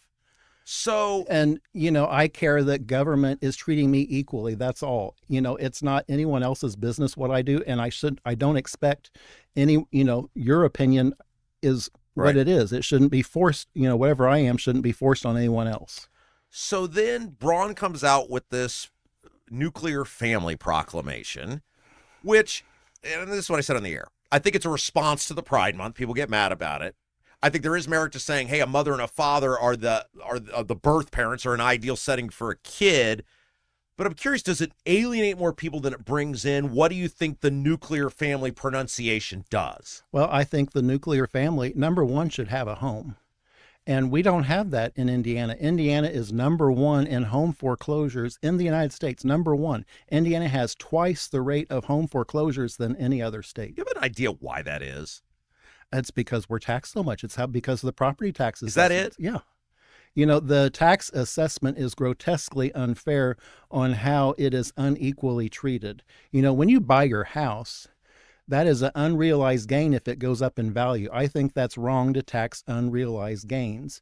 We attacked Kamala Harris for that, for proposing that in California, but when it happens right now in the state of Indiana, and that's not right. When someone buys your home, you want your white picket fence, you want your American flag flying from the front porch, you want your kids going to school to be safe going to school. We don't have that in Indiana because now you're fearful whether you're going to lose your house or not. If you were governor, how would you approach property taxes? Like, what would you do to say, this is how we fix this issue? You have to, I think it's based on the assessment. I think it has to be on the price you paid. Right. So So you know what it is, and it's locked in for your life. Right. Yeah, because you got a lot of people that live in their house 40, 50 years. And I don't want to kick anyone out of their house. It shouldn't be. If someone's older and they've worked their entire lives, they've paid taxes their entire lives, they shouldn't have to lose their home because the local tax assessor is raising their rates because their neighbors sold their house. Yeah. Do you think you'll ever get any meaningful reform on property taxes? Because to me, it's like quickly turning into the liquor laws where it's like, now we do this little special thing and we do this special thing and the disabled vets don't pay. And it's like the whole system to me is so broken, but you're much more of an optimist than I am. What say you? We have to get back to economic conservatism. And that's where, the Republican Party, I will keep pounding this. It is the party of government. It is not the party of economic conservatism. We have to make the Republican Party an economic conservative party again. With both Jim Banks and Todd Young voting for trillions and trillions and trillions of dollars in new debt. This just came out. The inflation rate last month was 4.2%. That's not great. That's terrible. Yeah, that's not great. That's terrible. And that's not just gasoline. It's everything is going up. I'm so torn with you because there's so many offices I want you to run for. I mean, I feel like we just have a blank slate for you in 28. We could crush Todd Young. We could have you run for governor in a Republican primary. We could totally screw with people and have you run as the Lincoln Party if Ballard gets on a ballot and cost Republicans elect. Like you don't seem to really have much desire to do it, though. I want to do what I think I can do best for Hoosiers to make Indiana an economically viable state again for Hoosier families. And it's just not that today. You can't be tolling like what they're proposing to do. That is insane for Republican state to be tolling every mile of Indiana interstate. And that's what's passed through the Indiana General Assembly. Do you think about it? Are you like, I could run for this? recommend for that? I does could. you ever- I don't know. I want to wait and see. You never know. All right. Tell us about the radio show. We have the coffee mug that we leave up because we know that the only person that some of these people hate more than me is you. So I always put you right next to me. So it'll be like they'll be double triggered. Tell us about the radio show. I am on 1 o'clock on Saturdays and 6 a.m. on Tuesdays on Freedom 95, 950 AM and 95.9 FM on your radio dial. Excellent. John, thank you for everything. You've been so good to us. The third hour is because of you. And this is what I tell people. You've never asked me for anything. You're like, just keep doing what you do. Keep doing what you're doing. Nobody's ever given me money and not asked for something in return. No, you're speaking the truth and shaming the devil. And there are a lot of devils in this state that need shamed. I'm stealing that. I'm speaking the truth, and I'm shaming the devil. Braun, Banks, we're looking at you. John, you're the best. Thank you. Thank you. All right, we'll be back. You're watching Rob Kendall Show. Is your driveway showing signs of wear? Freeze-thaw cycles, road salt, environmental buildup like mold and dirt can all cause unsightly damage that can end up in an expensive repair. That's where Seal Now comes in. Seal Now are the clean, seal, and stain professionals that can help you protect your outdoor surfaces. Got a worn-out fence or deck? They can revive the look while providing long-term protection. Call today, 317-548-2002 or visit sealnow.com. Not only will you get a free estimate, but mention you heard about Seal Now on the Rob Kendall Show and receive 20% off any long-term sealing project. Industry experts address moisture intrusion, failing foundations, masonry deterioration, and more. From preserving historic landmarks to addressing modern building envelope issues, Bramwell Mackay delivers full-spectrum service with white-glove professionalism. In Indianapolis, call 812-33-BRICK. 812-33-BRICK. Your bathroom fan could be secretly costing you thousands of dollars in damages. Most people don't even know this until the damage is done. With over 18 years of bathroom remodeling experience, here are 3 signs your fan is failing you without spending a dime on inspections. Sign number 1 is if you have foggy mirrors after you shower. This shows that your fan isn't pulling out enough moisture, which creates the perfect environment for mold. If you have a properly functioning bathroom fan that is the right size for your space, you shouldn't see much fogginess on your bathroom mirror at all. Sign number 2 is if you have bubbling, cracking, or peeling paint in your bathroom. This means moisture is soaking into your walls, slowly breaking down drywall, and even causing the wood framing behind it to rot. Sign number 3 is if you have mold buildup on your fan, ceilings, or walls. This is terrible for your health, but also could wreck your bathroom, costing you a fortune. If you're noticing any of these signs, here's what you can do. Call Vent Savvy today at 317-300-4434. That's 317-300-4434 and mention Rob for a free attic inspection.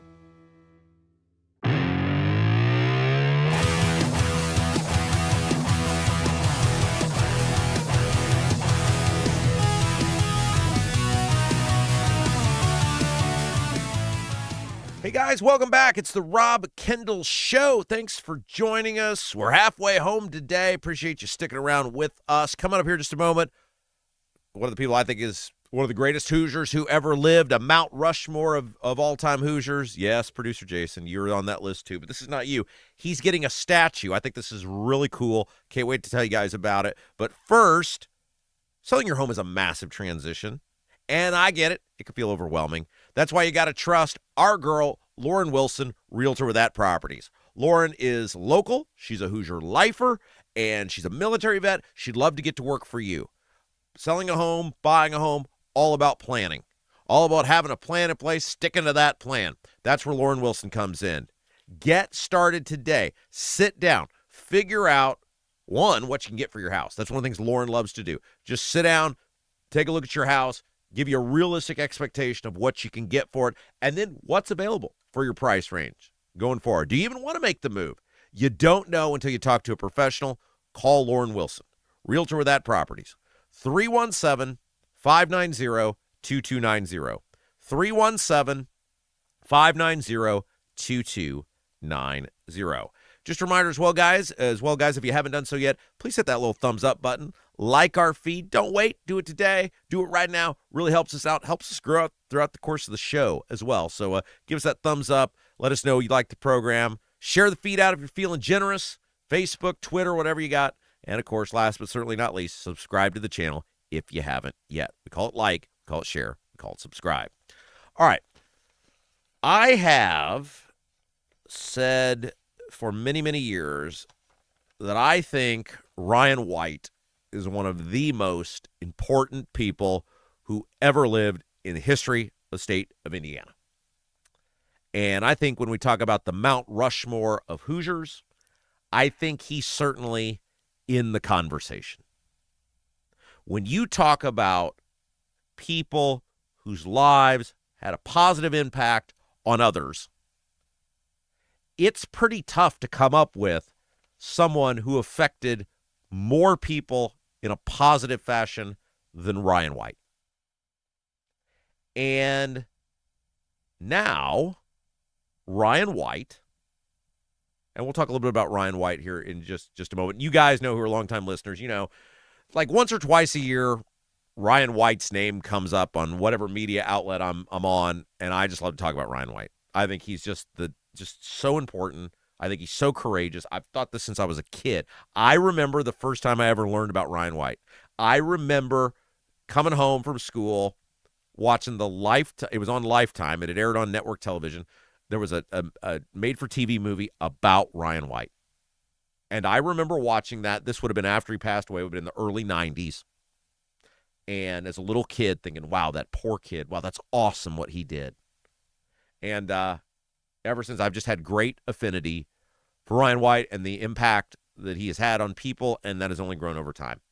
So Ryan White is getting a statue at the IU Student Union. Ryan White is getting a statue at the IU Student Union. You're like, well, what is the connection? Ryan White's dream was to go to Indiana University.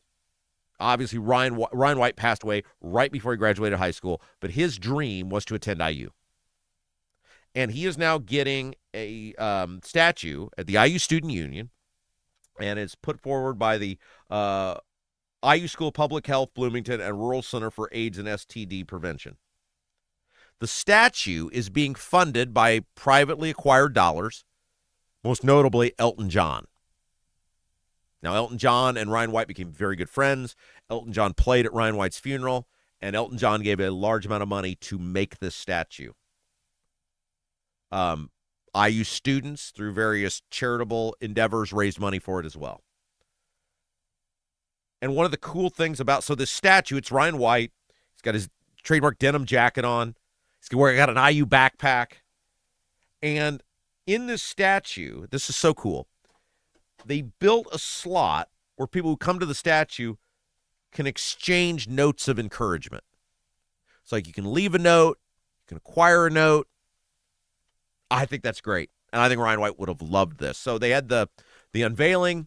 His mom was there. His mom is still alive. His sister was there, still alive. And look, Ryan White passed away in 1990. And for those of you who don't know, I assume most of you do, but the story of Ryan White is an incredible one. He was diagnosed with AIDS in the early 1980s through a blood transfusion. He was a hemophiliac, and he needed regular blood transfusions, and that is before blood was tested for AIDS and HIV, and he acquired AIDS through that. And that was, at the time, AIDS was a death sentence. It's not what it is now.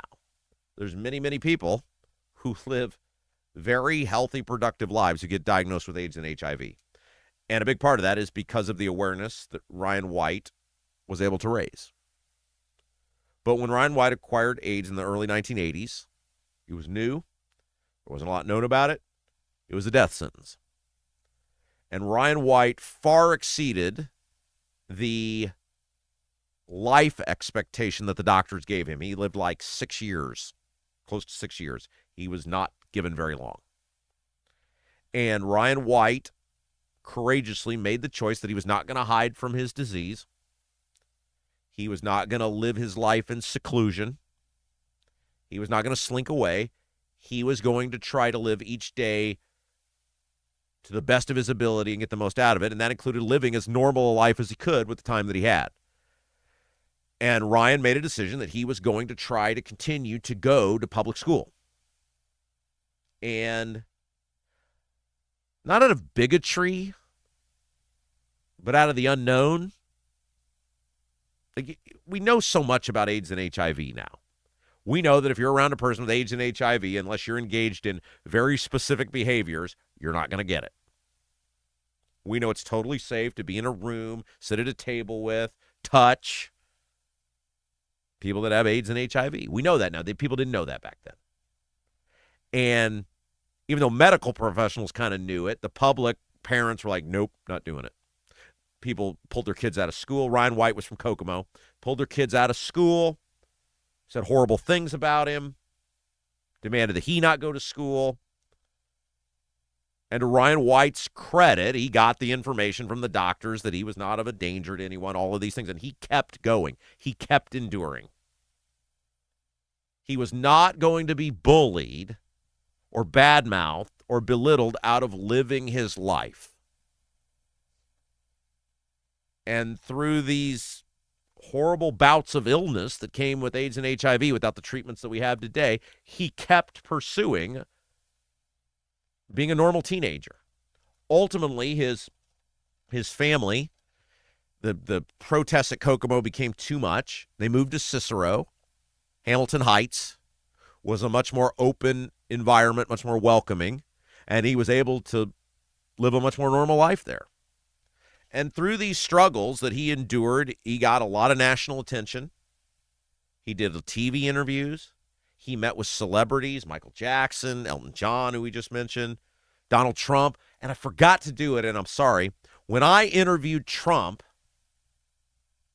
I was going to do it, and then I had an ant invasion in my house this morning, and I got distracted, and I spent like 30 minutes dealing with the ants, and I got distracted. I'm sorry. But when I interviewed Trump, maybe we'll play it tomorrow. I know many of you probably never actually heard. We talked about the interview with Trump so often. Many of you probably never heard it. Maybe we'll play part of it tomorrow because it's really important. I asked Trump. So Trump knew Ryan White. And when I interviewed Trump, because I only had like 12 hours notice. Like it was like some big thing where you got time to prepare. I was like, what are some things that I can ask Trump that nobody else is asking him? And so most of the interview, if you hear the interview with Trump, it was me asking him things that nobody would ever ask him.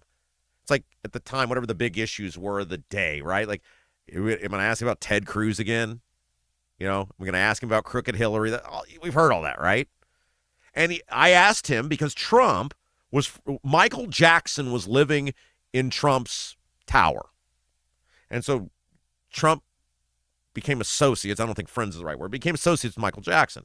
And Trump, through Michael Jackson, found out about Ryan White. And so Trump gave Michael Jackson permission to use his plane so that Michael Jackson could fly from New York to Cicero and go to Ryan White's house on the regular and meet with Ryan White and his family. And Trump went on one of those occasions. I think there's actually video of Trump going with Michael Jackson to the house. And he got to know Ryan White a little bit. And so I asked him about Ryan White, and Trump was like super, you could tell Trump was like, holy smokes. Like, this is great. What a great thing to talk about. Trump just was glowing about Ryan White and the life that he lived. And I think tomorrow I'll pull that and put it on the audio, and we'll play that for you guys tomorrow. And I'm sorry, I was going to do it this morning, and then I just got derailed.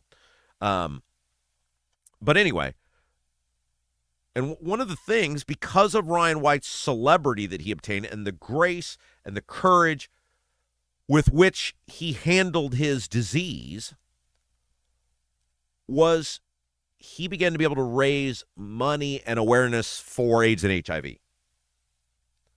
And that money and that awareness and that government funding, that government involvement, we began to learn more about AIDS and HIV.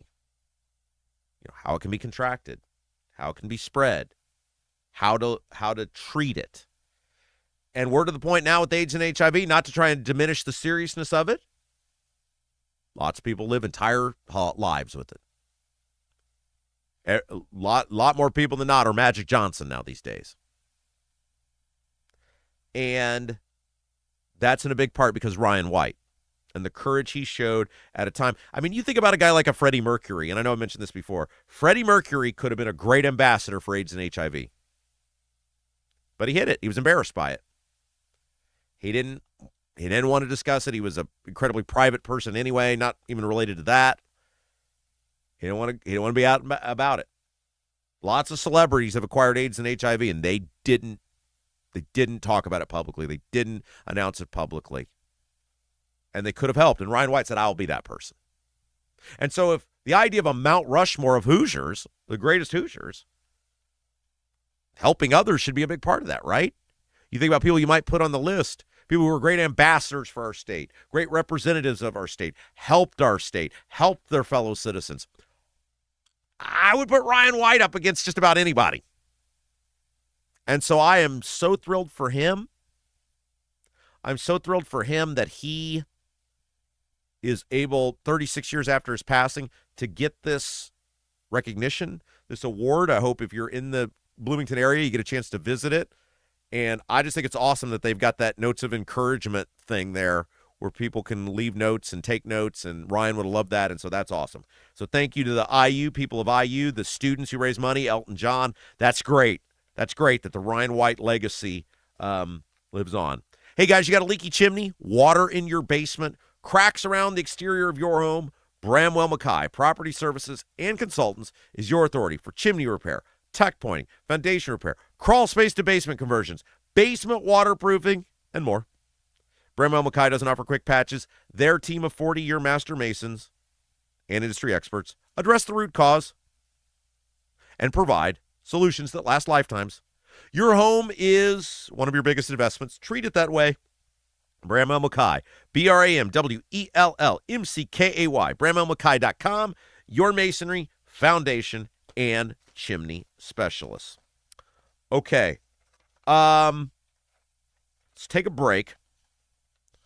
When we come back, the referendums are everywhere, guys. It's exactly what we told you was going to happen. And we're going to do a little bit of a deep dive on this. I know you guys love it when I explode on the property taxes. We talk about the one in Noblesville. They're all over the place. It is just a horrific system that our Republicans refuse to actually address, and it's about to cost you a bunch more money. We will take a break. We will talk about that when we come back. You're watching Rob Kendall Show. Right now, everything's expensive. That includes things you need around the house. If your water heater, water softener, or well pump goes out, or even if your toilet stops working, you could be looking at a major expense. Don't let your next call to a plumber break the bank. Call John at Black Sheep Plumbing. John is a Hoosier lifer who takes pride in and stands behind his work. That's why all basic services and repairs with Black Sheep Plumbing come with a 2-year parts and labor guarantee, with water heaters having a 6-year parts and tank guarantee. Call or text Black Sheep Plumbing for all your needs today and speak directly with John, the owner. 765-315-7558.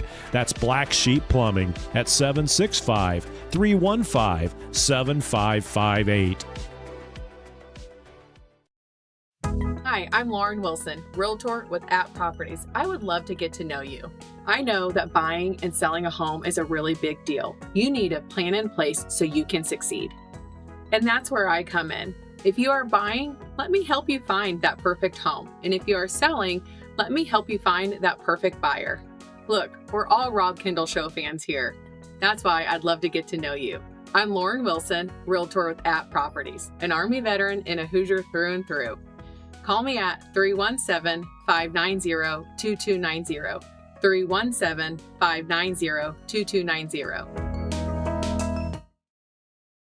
Is your driveway showing signs of wear? Freeze-thaw cycles, road salt, environmental buildup like mold and dirt can all cause unsightly damage that can end up in an expensive repair. That's where Seal Now comes in. Seal Now are the clean, seal, and stain professionals that can help you protect your outdoor surfaces. Got a worn-out fence or deck? They can revive the look while providing long-term protection. Call today, 317-548-2002, or visit sealnow.com. Not only will you get a free estimate, but mention you heard about Seal Now on the Rob Kendall Show and receive 20% off any long-term sealing project.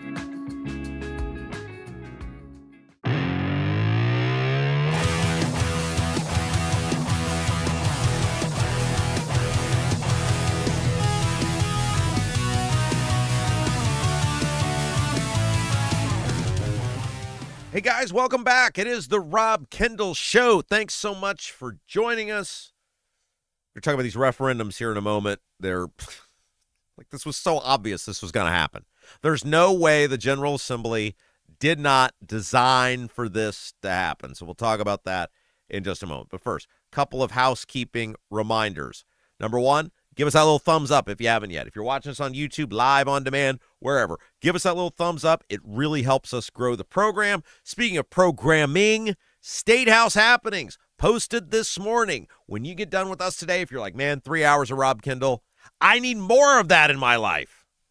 Think of it like an extra 30-minute interview, right? It's Jim Merritt, it's Abdul, and we go through this week. We're talking about Bo Bai winning at the Democrat convention. We're talking about the Bears, the latest on the Bears, and we're talking about this Republican convention next week, next Saturday, which is going to be absolute craziness, chaos, all the stuff. That's coming up, State House happenings. You can find it right there in our videos tab and watch it. Speaking of the videos tab, producer Jason did that big piece on the Shelbyville residents fighting the data center. It is great. I went back and watched it again last night. It was so good. It was even better the second time. Check it out today if you haven't watched it. Also there on the videos tab. Have you been to robkendallshow.com yet? If you haven't, check it out. We got our live link up there. We've got all of our on-demand platforms. If you're like, man, I wonder if you're on this one. Link right there, Apple, Spotify, iHeart, all the places. We've also got articles we post each day from some of our favorite segments that we do. We turn them into articles. You can read those. And right now at robkendallshow.com, we've got the tickets to the ticket link to our live show, June the 27th. It's just 2.5 weeks, guys. We'll be seeing you at Mad Hatter Comedy Club Event Center in Greenwood. A little bit smaller setup than we had the last time. Did that by design. And so not as many tickets available, but it's really an opportunity for us to celebrate you, this fabulous audience. You guys have been such a gift. You've been such a blessing. And Jason and I want an opportunity to say thank you to you guys for all that you have given to us, all that you've done for us. And this is our opportunity. Chance to get together, have some fun, spend some time together. We'll laugh. We'll roast some politicians. It's going to be great. Join us. Come meet with us. Come hang out with us. We'd love to have you there. June the 27th. Get your tickets now to the Mad Hatter Comedy Club, robkendallshow.com, robkendallshow.com. Speaking of robkendallshow.com, we've got the support button up there. If you like what we do, if you enjoy this, if you enjoy the local programming, you guys have been amazing. Amazing. Like, I know there's some people out there that think this is a little goofy what we do. I know. They think it's just a small, little, meaningless podcast. I know. But, man, I know. Thousands of you tune in each day. Hundreds of you have given to our show, supported our show. We can't thank you guys enough. If you're one of those people, support button, robkendallshow.com. $1, $10, $1,000, whatever. We are so appreciative of it. Speaking of that, our super fan Jenny gave yesterday. Jenny has been with us for years and years and years. She is awesome. Thank you to Jenny and all the people that give over at robkendallshow.com. And by the way, our live show, thanks to our friends at Double D's Barbecue. They're going to be sponsoring our live show. They've got some cool stuff that are going to help out with that. And speaking of Double D's Barbecue, it's Thursday. That means it's Loaded Baked Potato Day.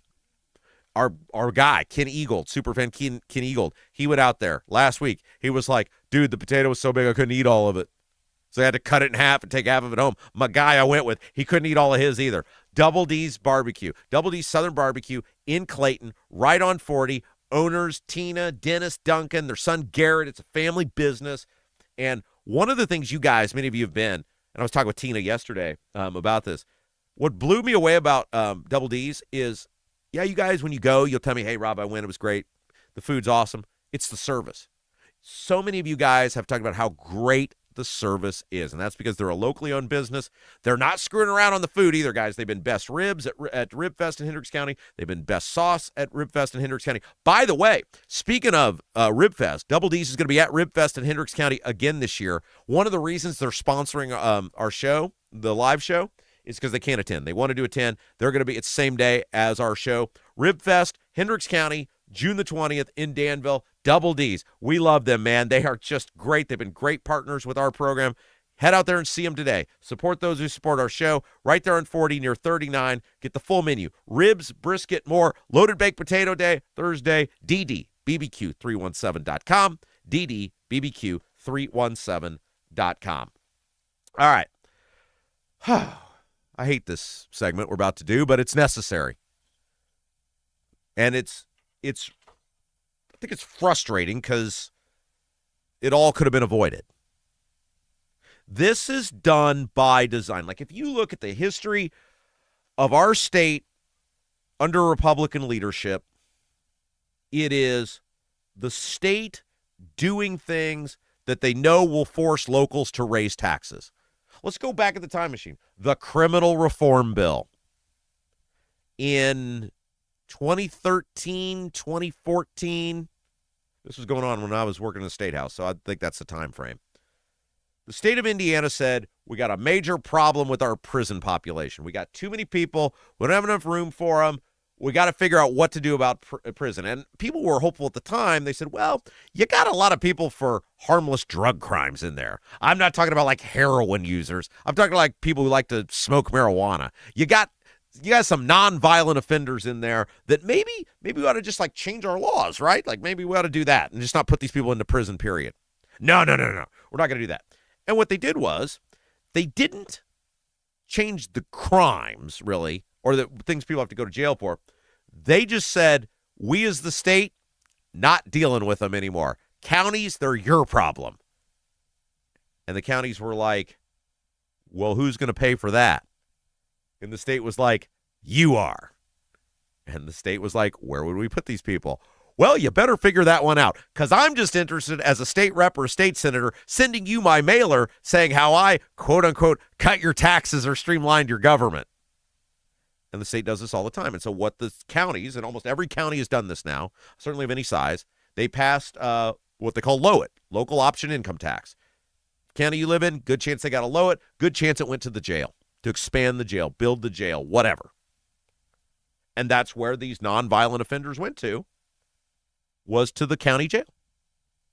And it was paid for by a tax increase to you.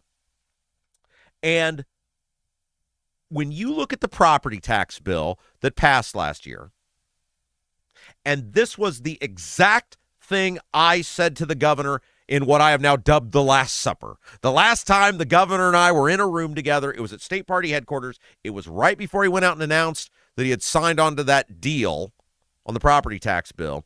And it was me, and it was the governor, and it was Josh Kelly's chief of staff, and it was Micah and his chief of staff. And, of course, Micah had no idea what was going on. He was just nodding his head. That's where the name Bobblehead Beckwith came from. He had no idea. It was like, remember in Halloween where Loomis is talking about Michael Myers, and he's like, I tried to reach him, but I realized there was nothing there. I looked at Micah, and I realized, oh, crap. This guy actually doesn't know anything about property taxes. He knows nothing. And Braun told me he was going to sign this bill. And I said, I think like midway through the conversation, I realized he was about to screw everyone. And I stopped calling him governor. And I just started calling him Mike. It's like, we're done with the pleasantries or the niceties. I said, you are going to enable every school system in this state. You are going to force taxpayers in this state to fight referendums if you sign this bill. Well, if they don't want the tax increase, they'll defeat it. And I was like, what planet are you living on? Do you know how rigged in favor of the schools these referendums are? And we've laid that out for you guys. I'm not going to go into detail on with the consultants and the public money they can use and the private dollars from the PACs. And I said, are you going to go out and knock on every doors in these communities to help these people? Oh, yeah, I'm going to do that. Oh, yeah. And I said, and I looked at everybody in the room. I said, somebody got a recorder here? He said he's going to knock on doors. How many doors did Braun go knock on last year with the referendums? 0. Micah went out for like an hour in Avon at a photo op. So if you live in a community with a referendum, which we're about to talk about a few of them, Braun promised he'd go out and knock on doors for you. You better call the governor's office. So did Beckwith. Tell him to get the walking shoes out. Want to bet how many communities they actually show up in? I'll put the over-under at 3 and Braun at 0. I think Micah might want the photo op, so he might go do it. But based on how the Avon one went, that he went to, probably maybe don't want Micah knocking on your doors, right? When you don't force schools to do something as it relates to money, they're going to do whatever's best for them. School systems believe they are entitled to unlimited amounts of your money. They believe it's a birthright. And they will do whatever it takes to reclaim their birthright. They're like Ed Harris in the second National Treasure movie. That's who they are. It's my birthright. And because in the property tax bill, other than changing when schools could go for referendums, there's nothing that stops them. There's no punishment if they lose. I knew from the moment Braun told me he was signing on to that bill, and I told him at the time, all these schools are going to go for these referendums, and most of them will pass. Oh, I don't think so. Okay. We'll see. And now we saw last year, before the law took effect, these schools went for these special referendums, Avon, Fort Wayne, and now we are seeing, as predicted, across the state of Indiana, school systems are going to flood the ballot box this fall with these proposed tax increases. There's no way when the General Assembly passed this law and the governor signed it, they didn't know, and I guess you would say didn't want it to happen. There's no way.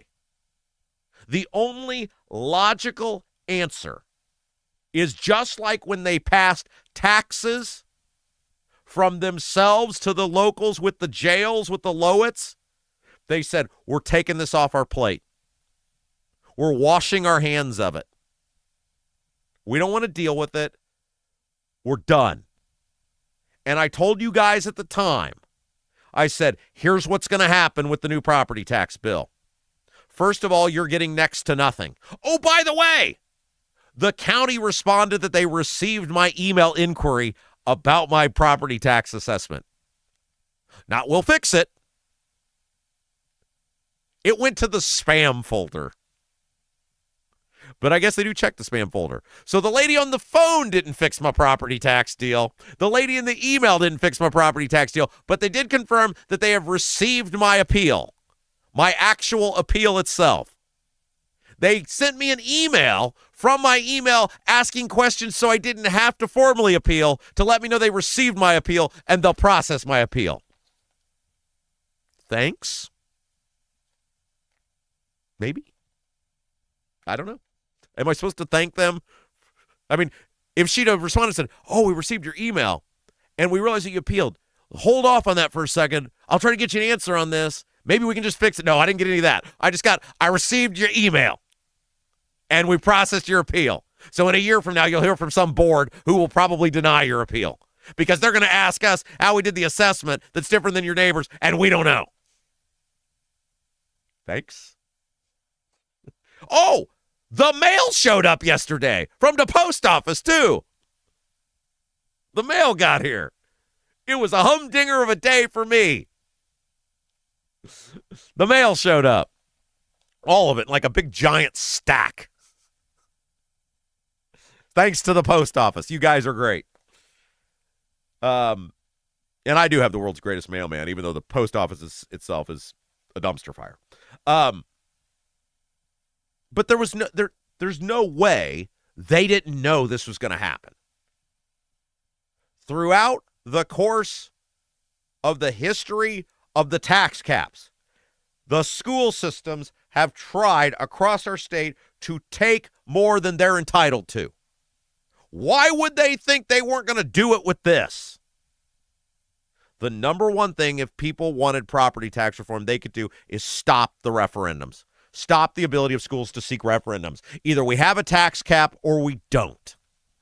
Either we have a tax cap or we don't. And in this case, we don't. Because anytime schools don't like what they're getting, they can throw a tax increase on the ballot, and the worst thing that happens is it fails, and they come back in a couple of years and do it again.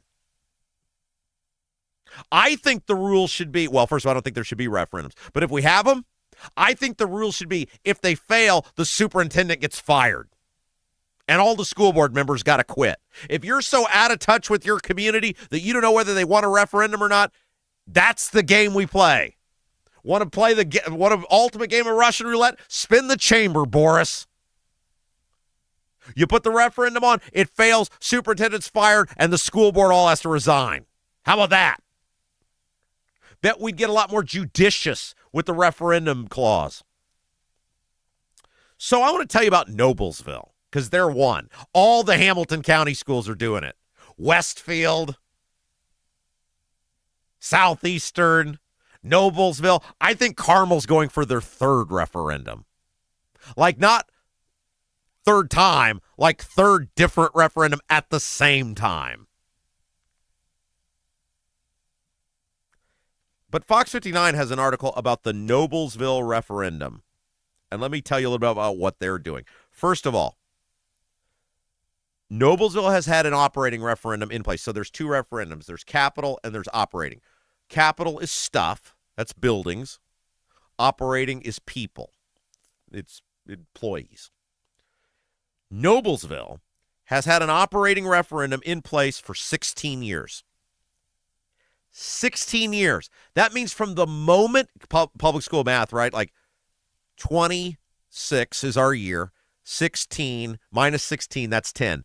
When did the tax caps go into the Constitution? 2010. That means from the moment the tax caps went into the Constitution, the Noblesville school system told their taxpayers, here's our middle finger and smooch our butt cheeks, and they've had a referendum.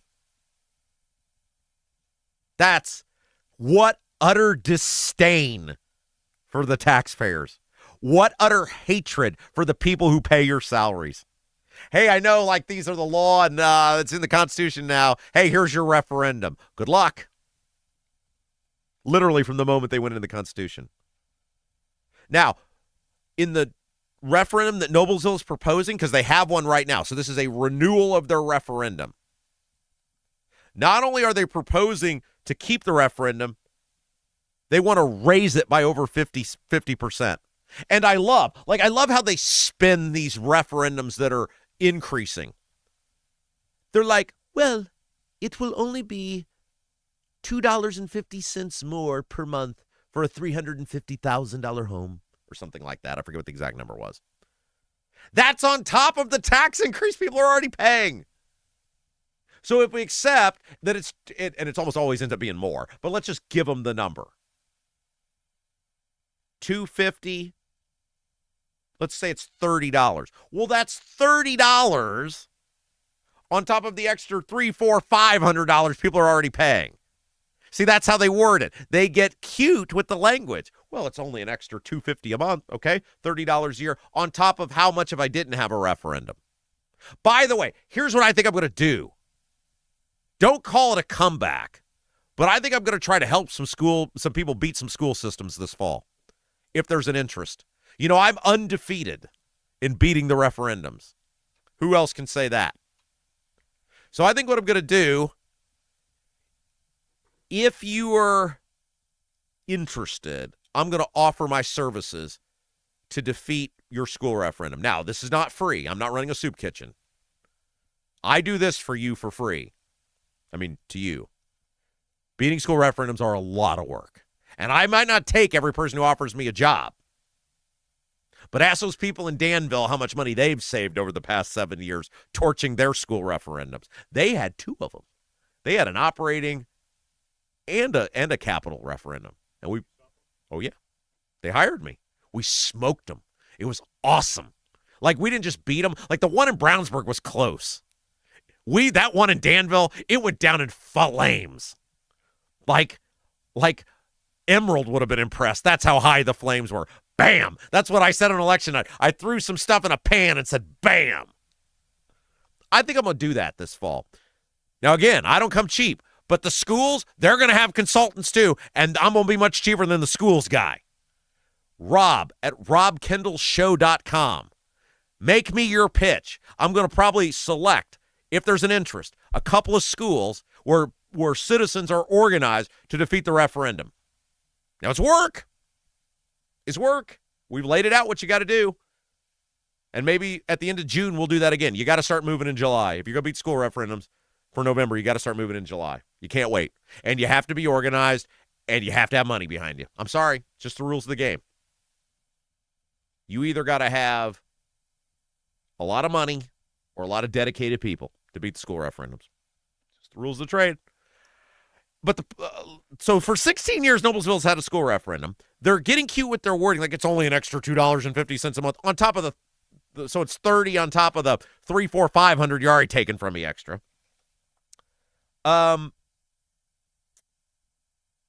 Each year, according to Fox 59, the district states the current referendum makes up around 20% of the district's funding. Whoa. So taxpayers passed law, 2008, tax caps, right? Boom. Pretty clear message. Cap. Cap is the word, right? We don't have a cap. You know, in sports, they have what's called a salary cap, which is like you can't go over. This is not a cap. You can clearly go over. It's only a cap if you can't break it. And in the Noblesville School District, 20% of their budget is based on screwing taxpayers. 20% of their budget is based on ignoring the will of the Indiana Constitution. These are the school people we're dealing with. And you know why they get away with it? Because they use kids as human shields. Hey, I think you're being irresponsible. You don't want Junior to suffer, do you? Why do you hate kids? But one of my favorite things when the one failed in Brownsburg, all of these people, and so many of these people that were like on the townie chatter boards being real Billy badasses about it, they were doing it to grandstand because they're in the club, right? Like the Education Foundation or the chamber crowd or whatever. And I told all these people, it's like, I'm screenshotting these posts about how great the referendum is. And if it fails, you can pay more in taxes. No one stops you if a referendum fails, if you support it and you think the kids are going to suffer from paying more in taxes. You know how much people in the history of ever have voluntarily paid higher property taxes? Zero. There's zero humans. And I went back and asked a bunch of those people, hey, when are you writing your check? Well, I give a lot to the schools. No. I'm not talking about what you give to the schools. I'm talking about I want to see a property tax check equivalent to what your increase would have been. Nobody writes those checks. It's virtue signaling. 20% of their budget is based on we can screw the taxpayers. That's crazy. This is what they pay for. Teacher salaries, school resource officers and other safety initiatives, mental health resources, behavior management, manageable class sizes. What the hell does that mean? Academic, career technical, college prep, and enrichment programs. You people are frauds. You're frauds. And by the way, Mayor McVesty out there in Noblesville, Mayor McVesty Jensen, he put out some post because some guy was bitching about the referendum, and he was like, I would ask that you meet with the superintendent and have a conversation about this before you fire off on social media. I said, deal, McVesty, deal. I accept the terms of your offer. I will gladly meet with your superintendent. Dr. McScrew taxpayers using kids as human shields. That's my name for him. I don't even know what his name is, but his name here is Dr. McScrew taxpayers using kids as human shields. I accept the terms of your offer, McVesty. I will meet with the Noblesville superintendent, and I will have a conversation about the referendum with him. However, I will only do it if we can hit record and do it in front of everyone. McVesty did not respond to the offer. That mayor in Noblesville, to steal a line from Judge Smales in Caddyshack, that mayor sucks. Can you imagine being an agent of the taxpayers and be out lobbying for a tax increase on top of a tax increase? Noblesville's gone to hell. And I'm not even talking about the Soviet block-style apartments that are on every corner now. That place sucks. You people there got to find somebody to run against Mayor McVesty. But to the Noblesville superintendent, and they had a website link. I'm going to go send him a formal invite to come on here and have the conversation. Mayor McScrew taxpayers while using kids as human shields. No, superintendent. The mayor is Mayor McVesty. There's too many mix. Mayor McVesty, superintendent, McScrew taxpayers while using kids as human shields. Because here's the thing. Tuesday, we're going to have people from the Brownsburg school system on this show. I know people are like, what? Rob's going to be in the same room with a Brownsburg school official? Yes. Because Brownsburg, by pretty much every statistical data piece, is the number one school system in the state. And you know what? They're going to do it again without a school referendum. They've spent the last 11 years without a school referendum, and they're going to spend the next 2 probably indefinitely without a school referendum. And we're going to find out how they did that. Because all these other school systems that aren't nearly on the level of Brownsburg, they keep coming back. More money, please. Me money. Money me. Me money now. They're like Charlie's mom on It's Always Sunny in Philadelphia. How is it possible that the number one school system in our state can figure it out every year and none of these other school systems can? The answer is the referendums are never necessary. The referendums are the bailout of lazy, uncreative administrators and school board members. Now, Brownsburg does it because they don't want to deal with me. Good on them. I posted this last night. You know, there's so many people that bitch about my style and my language and the nicknames. Well, you can say whatever you want about me, but because of the style and the language and the nicknames, I'm going to go to bed each night for the next several years. You know, when my property taxes are capped at 1%, I'm still getting screwed with the assessments. But all y'all can pay the extra $400, $500, $600, $700 with your school referendums. You can have your decorum. You can have your decorum. I'll go to sleep each night knowing my taxes are capped at 1%, and I'm paying $500, $600, $700 less a year than you are for the same size house.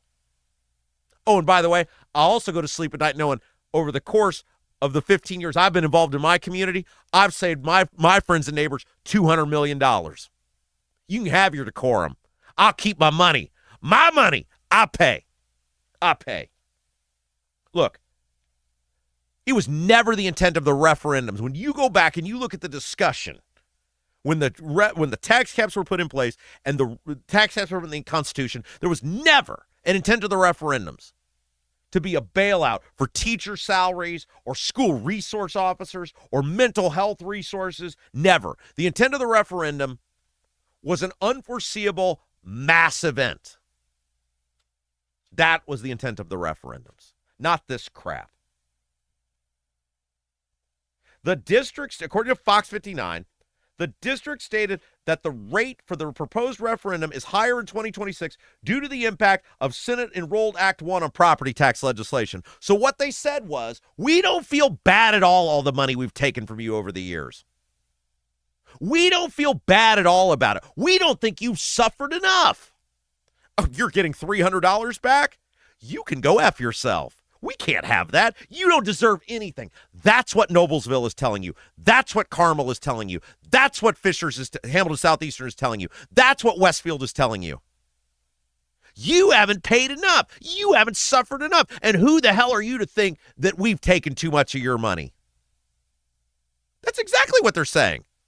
We're not going to allow Senate Bill 1 to interrupt our money grab. And if McVesty or the superintendent want to have a conversation about it, we're right here. The number one school district in the state can figure it out every year. They blow you guys out of the water. And they admitted it this year. And they got creative. And Tuesday, we're going to talk about how they got creative. We're also going to talk about how abhorrently bad the school funding formula is by the state of Indiana. We're going to talk about how the school funding formula punishes schools that do well. Here's the kicker, and this is the quote from the school on their website about the referendum, and they use the word.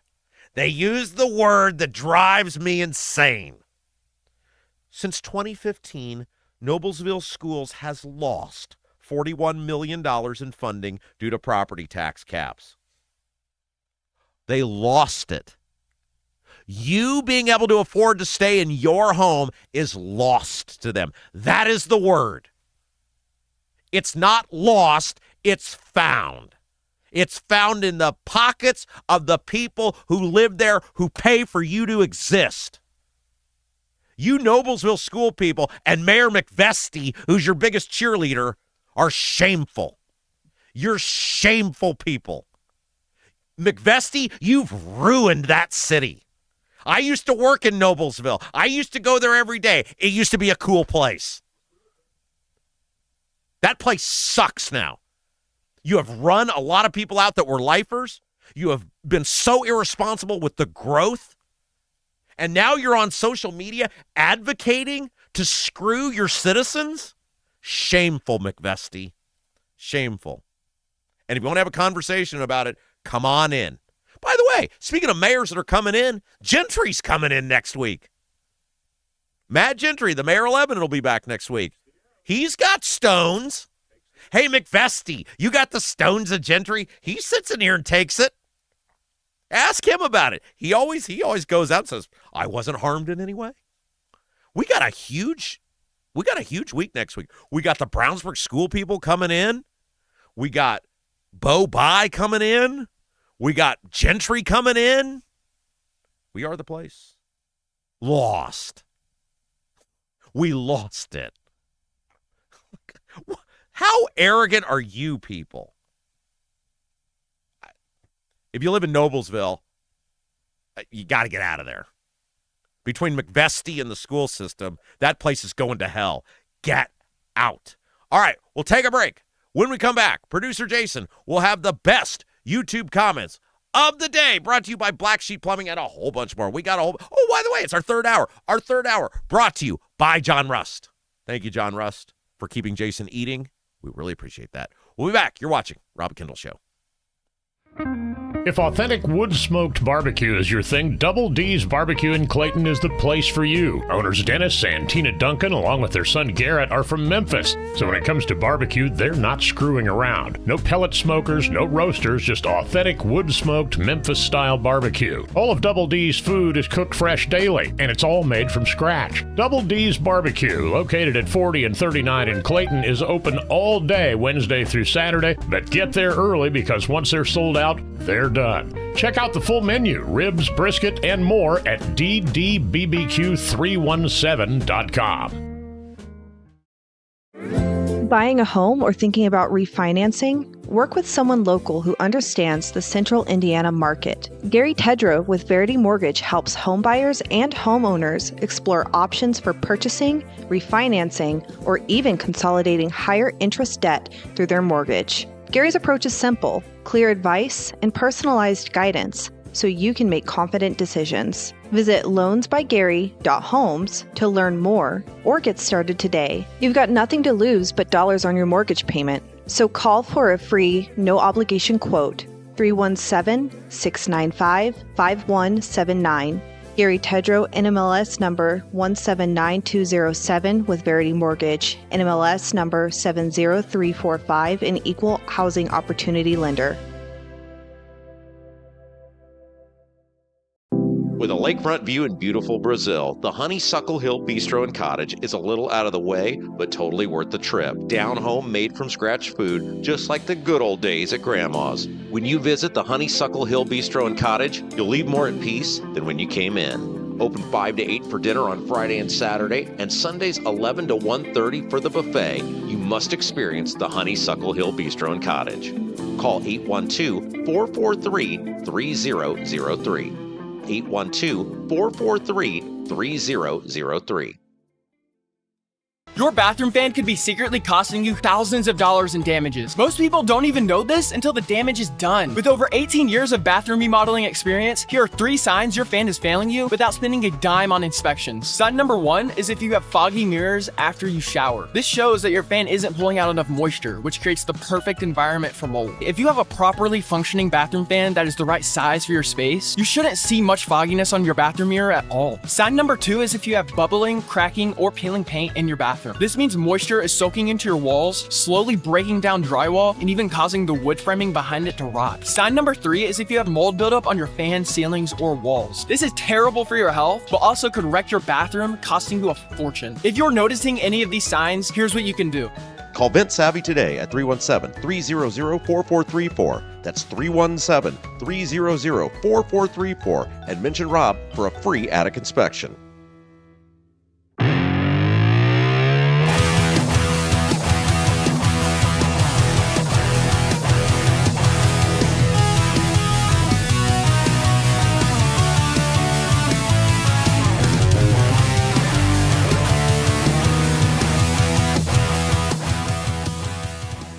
Welcome back. It's the Rob Kendall Show. Thanks for joining us. Hey, we are inside of 10 likes needed to get to our magic 200 number.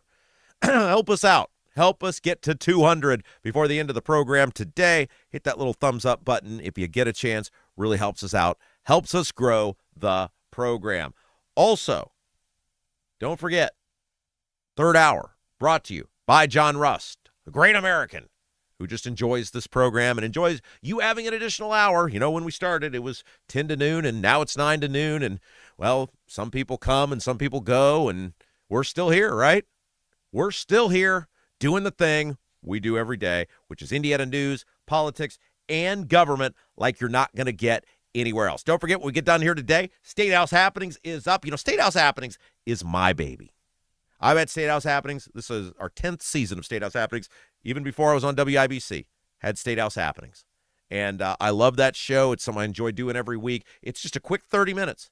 Indiana news, politics, and government, the biggest stories of the week in Indiana politics and government. It's Jim Merritt, Abdul. Think of it like a 30-minute interview extension of this program. So give me some hits on that today if you get a chance. Go back and check out State House Happenings.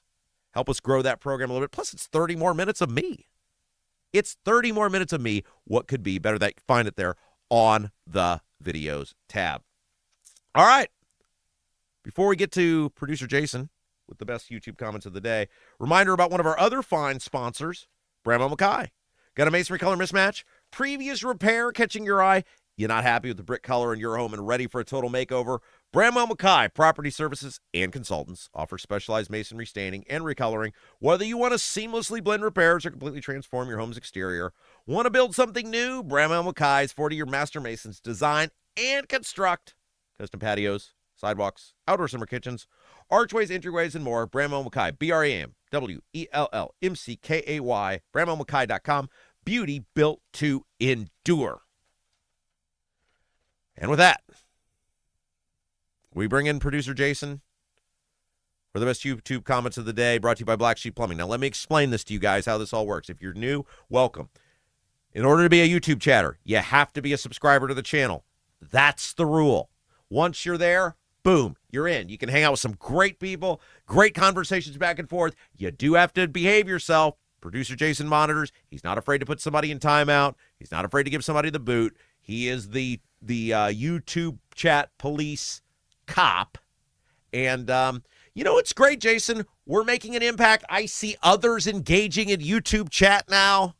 I see others. It's a trend, yes. I see others having box cameras of their producer. Yes, it's not something that we trademarked or copywritten, but you just see, I guess, what do they say? Plagiarism's the greatest form of flattery. That's right, and we have been plagiarized. Well, here's the deal. That's okay, though. And we said this when we started this show. People can huff, and people can puff, and people can call us goofy or silly or whatever. It doesn't matter. We know what's going on. We want to know. We know. And part of what we said with this program was we were going to force everybody to get better. We were going to make everybody get better for you guys because we are At least their videos is looking better now. We are and that's great. We know what's going on, and we're okay with that. Just like when I was doing the radio show, we made everybody better. We held everybody accountable. We lifted everybody's game. And that's what we want to do for every other media outlet in the city, is we want to make people cover stories. We want to make people engage. We want to make people talk about things.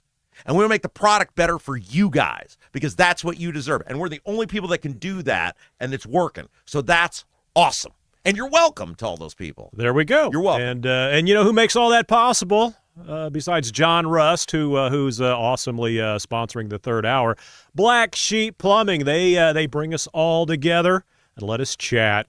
Thanks to John. If your water heater, water softener, or well pump goes out, or even if your toilet stops working, you could be looking at a major expense. Don't let your next call to a plumber break the bank. Call John at Black Sheep Plumbing. Black Sheep Plumbing can do the job right at a fraction of the cost of the big guys. And Black Sheep Plumbing says thank you to all military firefighters, and police officers with the American Heroes discount.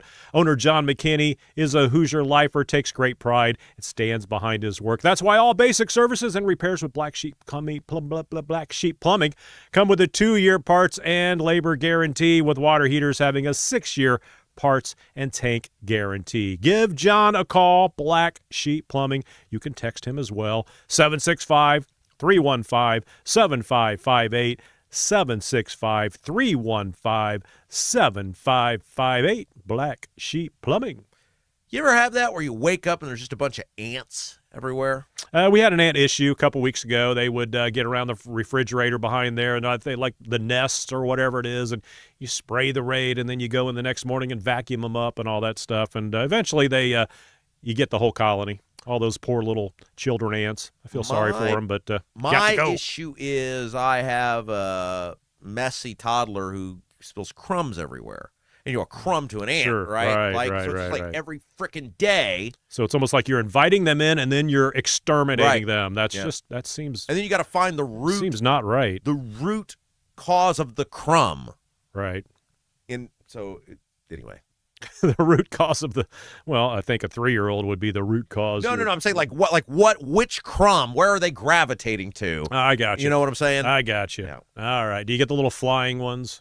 No. Those ones. That's when you got a nest going. Oh, really? Yeah, I think so. All right. I have no idea. All right, we get started in the chat, and I will confirm that Spray Jockey was first last night when I posted about 6:30 or so. He jumped in, and he was so excited and ecstatic, but he's not in the chat right now because he's actually working for a living. Oh, and he was upset that he had to leave and go to work. He's spraying something. Yeah. So our levels looking okay there? Yeah, all you're right, fine. Good deal. All right, but this morning, and again, I think they all wipe out until like at 6 o'clock a.m., I think, is when they pop back on. I'm not sure. Midnight, 6 a.m., but MLM Warriors first on here. Good morning, everyone, and welcome to the best YouTube show on planet Earth. Thank you. Very irrelevant, but here we are. Goofy. Yes, and goofy. Yeah, don't forget Goofy. The Old Man 68. Happy Thursday morning, all of you Kindle crazies. With 2 Ks there, Kindle crazies. Oh. Yeah. Let's settle in and get ready for another, kind of like Krispy Kreme. Yeah. Oh, yeah? Yeah. Let's settle in and get ready for another innovative show, informative show with Rob and producer Jason. KK, it's an alliteration. Okay. 2 letters.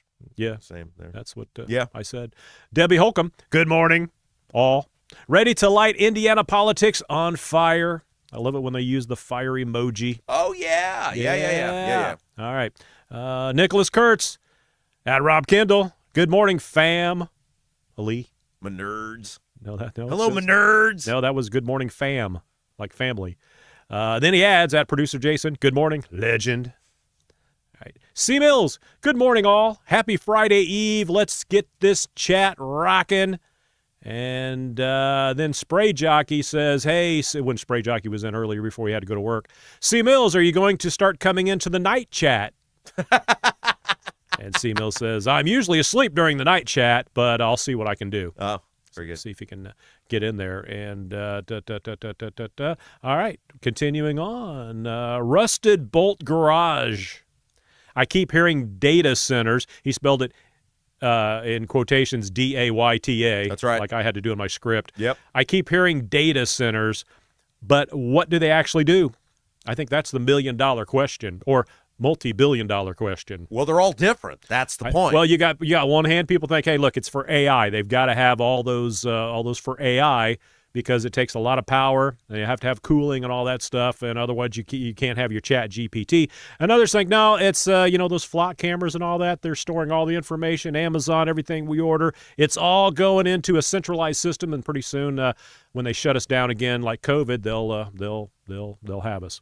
So two different aspects out there. The 0601 board, large capacity of computing power needed for complex applications. Can't speak today. It's the Allegra. I changed over from Clarendon D to Allegra, and I think it's a little better, but I feel like I'm slurring. Here's what the data center people should do. And I know we went into this a little bit earlier. Mm-hmm.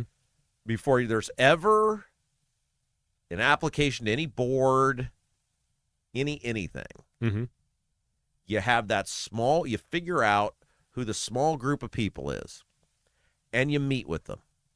And you go over what you're proposing to do or thinking about doing. You explain it to them. And then you say, hey, I want a list of questions, concerns, whatever that you guys have. We'll meet back. We'll try to address those.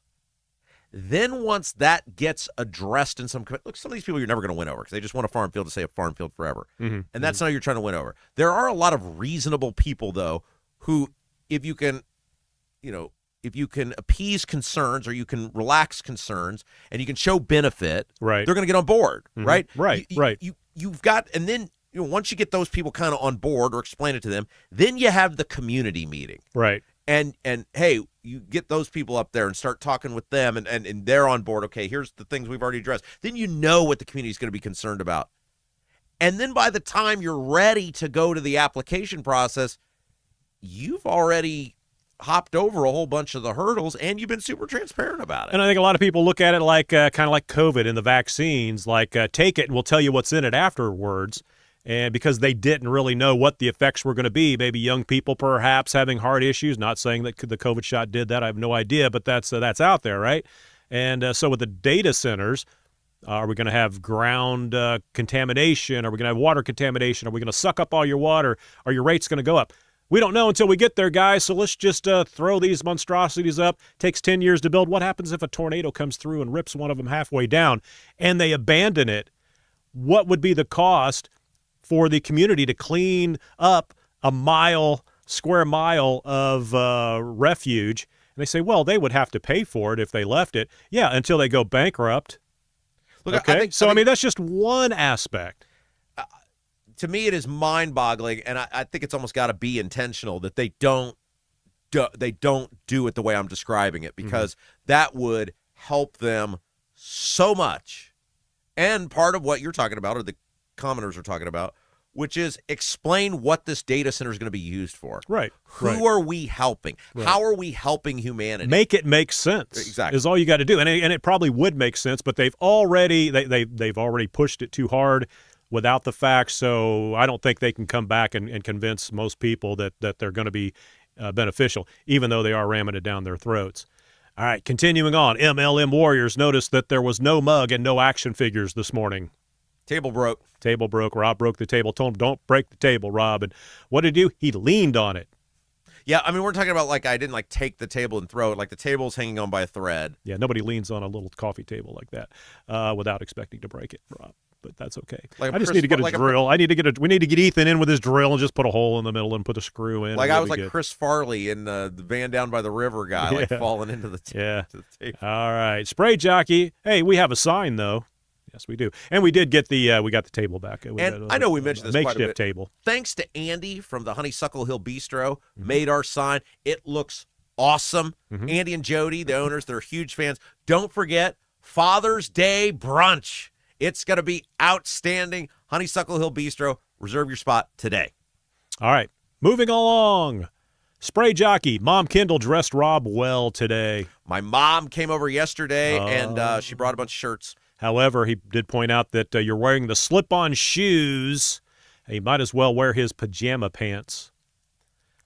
These are Skechers. Wingtips? I don't know. Other folks noticed that as well. But they don't like my shoes? I don't know. I think the old man said, or was it the 01601 board, that or adults tie their shoes. I'm not sure. Well, I've had the same shoes the entire time we've done the show, and I've had these shoes for 4 years, so the entire time you guys were listening to me at the other place, too. I've been wearing these shoes. Okay. Well, that's all right. I think your mom popped in on those shoes, too. I think she's going to do something about that. No. Jay, Indiana. Mom, no. You don't know what size shoe I wear. I need a very specific shoe. I have a very wide foot. I have that problem, too. No. That's why don't do it, Mom. I have to wear New Balance. I don't know, like an old man. Jay, Indiana. Braun sent the guard to D.C. to help with crime there, but won't keep a bigger presence of state police in the capital of Indiana. Well, the bigger issue, I think, because obviously we opened the show talking about Loren Delp, the Hendricks County prosecutor, talking about all the Marion County criminals that are committing crimes in Hendricks County, and it's happening in these other donut counties. The National Guard can police the mile square. They're not going to stop these guys who get back out from going somewhere else. Right. And that's the issue. These guys are getting out. These career criminals are getting out. Now, one of the things I think that they're going to take down is they're going to pass that constitutional amendment next year to let the people vote on eliminating. Maybe on the ballot this year. I can't remember. Anyway, there's a proposal to eliminate the constitutional right to bail. And getting rid of bail really would not allow these dudes to automatic, because that's one of the crutches. Somebody have to remind me. I can't remember exactly where it is in the process, whether it's got to go through one more legislative session or it's coming up this fall. They want to take away bail, like if you get arrested. No, your constitutional right to it. Right now, a judge, and this is one of the things the judges keep hanging their hats on, is except for very rare circumstances, we have to give somebody bail, the access to bail. Which a lot of these dudes are committing crimes out on bail. Okay. The constitutional amendment would change requirements to allow bail. It would allow judges to deny more people bail. Okay, I got you. And they do that. They do that now, don't they? I mean, they can deny bail. There's like very, very, very specific things. Well, if I get arrested, I want you to be able to bail me out. I don't have to sit in jail all night. I would bail care you what I did. Charles Ludi, thanks to the cost of rent being so high in Brownsburg, it keeps a lot of the riffraff out. Oh, no, it doesn't. It doesn't, because drug dealers have a lot of cash. And if you've got a rental sitting there, and it's not an individual, typically it's usually a corporation, they got rentals sitting there, $2,400. I got that in my back pocket here. Do I need to get a money order? What's the deal? So yeah, that's unfortunately. But it's also tough for these local guys, and I'm talking about the prosecutor, I'm talking about like the mayors and the council people, to complain when they've facilitated all this with all the growth. When you approve a high-density housing development or apartment complex on every corner, you know what's coming in. It's not like these are R1, acre lots, $500,000, $600,000, $700,000 homes. When you're on a, 0.220 acre lot, right? In a $250,000 square foot home these days, you know what's coming in. You can't bitch when you facilitated it. Viking Kings points out, Charles, that will change, just like it has in Greenwood and way out on 86th Street where crime is expanding. Yeah, Greenwood's getting tough. And I know that I think I saw a comment from the mayor, the police chief, where they're patrolling aggressively County Line Road. For those of you that don't know, the south side there, County Line Road, is on the north side of the mall, the Greenwood Park Mall. And that's the Marion County, Johnson County line, and you get a lot of problems there around the mall. There was a shooting down by one of the parks close to there, and apparently they harass a lot of people on County Line Road. I don't say harass in a bad way, because if you're doing bad things, you shouldn't be down in the communities. But it seems like you said Noblesville, Brownsburg, Greenwood. I know Greenfield's having a problem, but it's the donut counties are really having problems with overcrowding. Everybody's coming out of Indianapolis because they don't want their kids growing up in Indianapolis. And sorry, some of your kids are the problem. Yeah. And you're bringing them to the other communities. This is the question I have asked for years at the council meeting. They just stare at you because they don't have an answer, because these people are idiots. What is the point of the growth? Like the point of they brag about it. What is look what we've done. What is the point of the growth? And they don't have an answer for it, because that would involve thinking. Right. It's not lowering anybody's taxes, because the taxes and the utilities and everything keep going up. If I look at, just take where I live, just take Brownsburg. If I look at Brownsburg, and I'll just pick a year. If I were to say 1992 Brownsburg versus Brownsburg today, what's better about it? Like what the town? What is better about the town today than 35 years ago? Well, you got parks, right? I had a park when I was a kid. It was fine. You know why one park was enough? Because there weren't 9 billion people. When I was a kid, we went to the school and played on the park or the playground or whatever. Well, that's my point. Like, what has gotten better? I can point to 90 things that have gotten worse. Mm-hmm. What has gotten better? And I'm not anti-growth. I'm anti-irresponsible growth. And when the growth doesn't pay for itself, and when you can't police it, all of these things. Well, they'll say we wouldn't have had the extra revenue to make the roads better. You would have been on an antiquated sewer system. You would have not had updated power lines. Your water system, all that would have not. But we got more people in to help pay the bill. So, but it's always over at capacity. Or the roads, the sewers, everything, always at capacity. Here's the deal, and the price never goes down. And I'm not any sort of Einstein over here. Was on the dean's list at IUPUI. Mm-hmm. I mean, that's pretty impressive. IUPUI and Notre Dame are 1A and 1B, and Princeton. But 4 years, cut property taxes every year, never raised the ratepayer utility, the homeowner utility sewer bill for existing homeowners.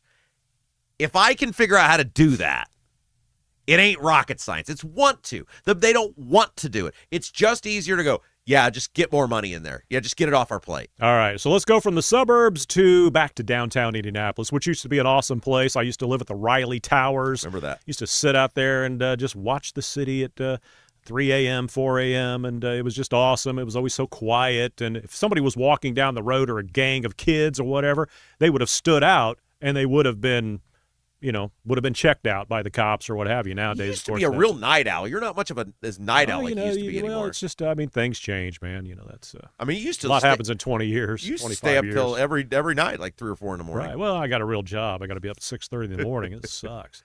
Viking Kings. The police were demoralized during the BLM riots downtown. You talk about safety and that sort of thing. Robert Schwartz. The bars are probably empty due to the cost. I fail to see how one could afford to go out and seriously drink these days. Drinks are expensive. You got to have your priorities. See, those kids, they have priorities, and drinking, the price is irrelevant.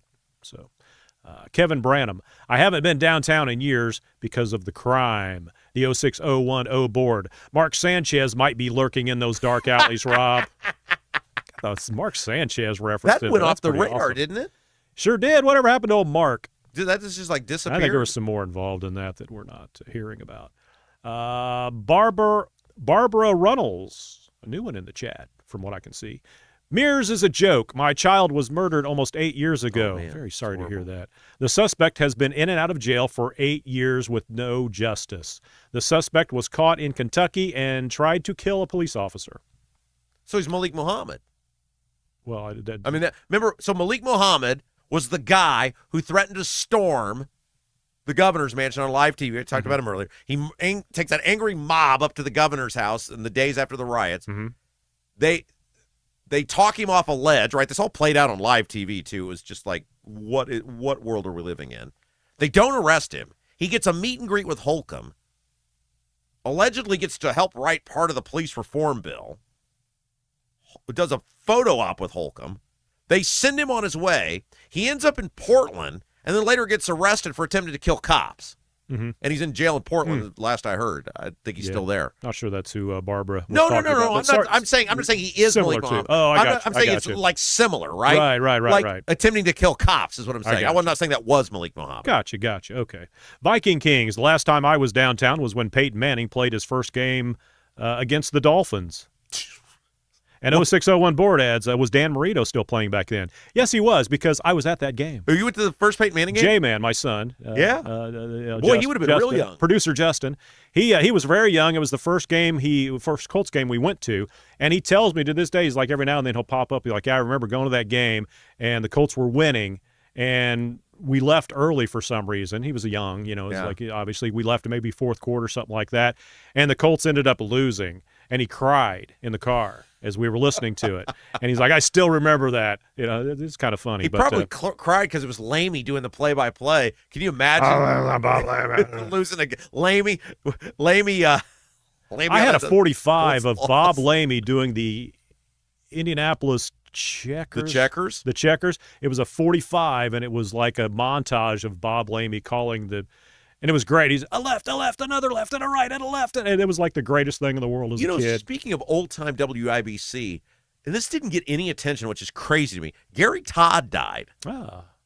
It's a blast from the past. Well, so many of you older listeners may know, viewers, whatever, wherever you're consuming us from, may know, Gary Todd was the morning guy on WIBC from like 1968 until they brought Jeff Pigeon in the late 80s. And so he was like, I was talking with somebody in the radio industry the other day, and they were like, Gary Todd was probably the last AM host to be number one in Indianapolis, because then Bob and Tom came in the mid-'80s. Oh, okay. And so Gary Todd, he kind of disappeared after that. He died. He was 89. He was, long in a tooth. But he passed away, and nobody was talking about it. And then I stumbled on an obituary on him. I don't even know how I stumbled on it. And I talked to a couple of radio people like, we had no idea it even passed away. So well, there you that go. was the other day. Anyway. All right, continuing on. Thanks, Gary Todd.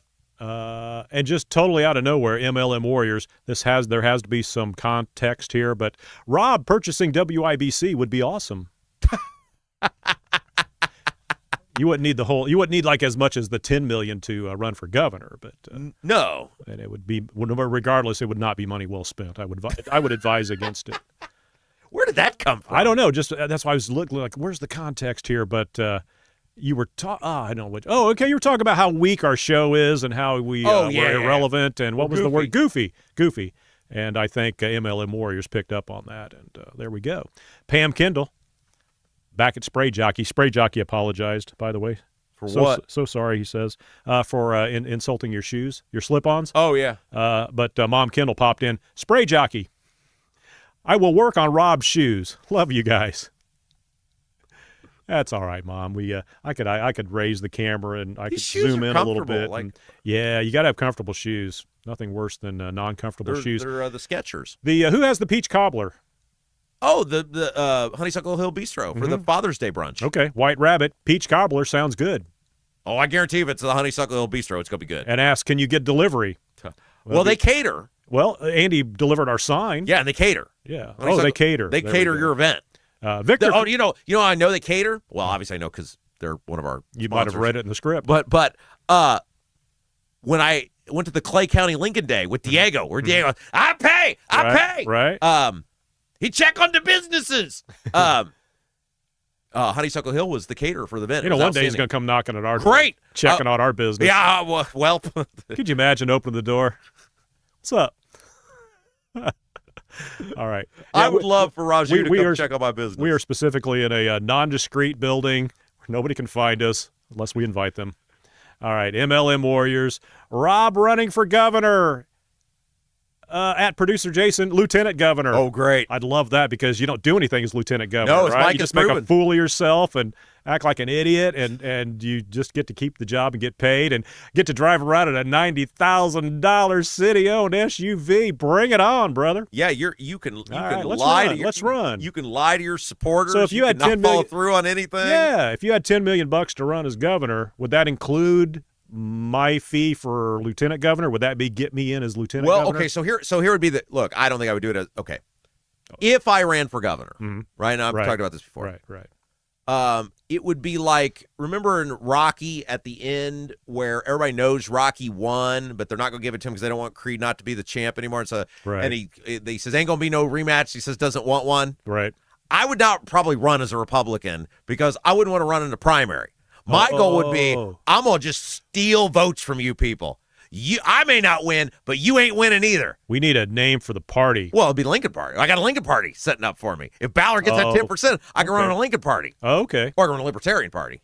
You're not going to win as a Libertarian. Well, but again, win for me would be, I may not be winning.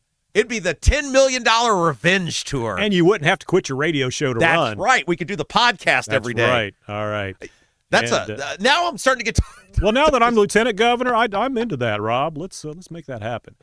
MLM Warriors. Oh, back again. Thank you, John Rust. Yeah, thank you. John Rust was in. Great interview, John. John's always a great interview. He's just a mellow, cool guy. Isn't it wild? And I said this for years. If Ballard gets those signatures, he will get 10%, which means he'll get that primary ballot access. It's costing Ballard about $250,000 to pay that firm. Isn't it wild to think you could potentially totally turn the Republican Party upside down and gut their power in this state for $250,000. I've said this for years, people, and somebody finally took me up on it. I think it should be the I Pay party. Not pay. All right.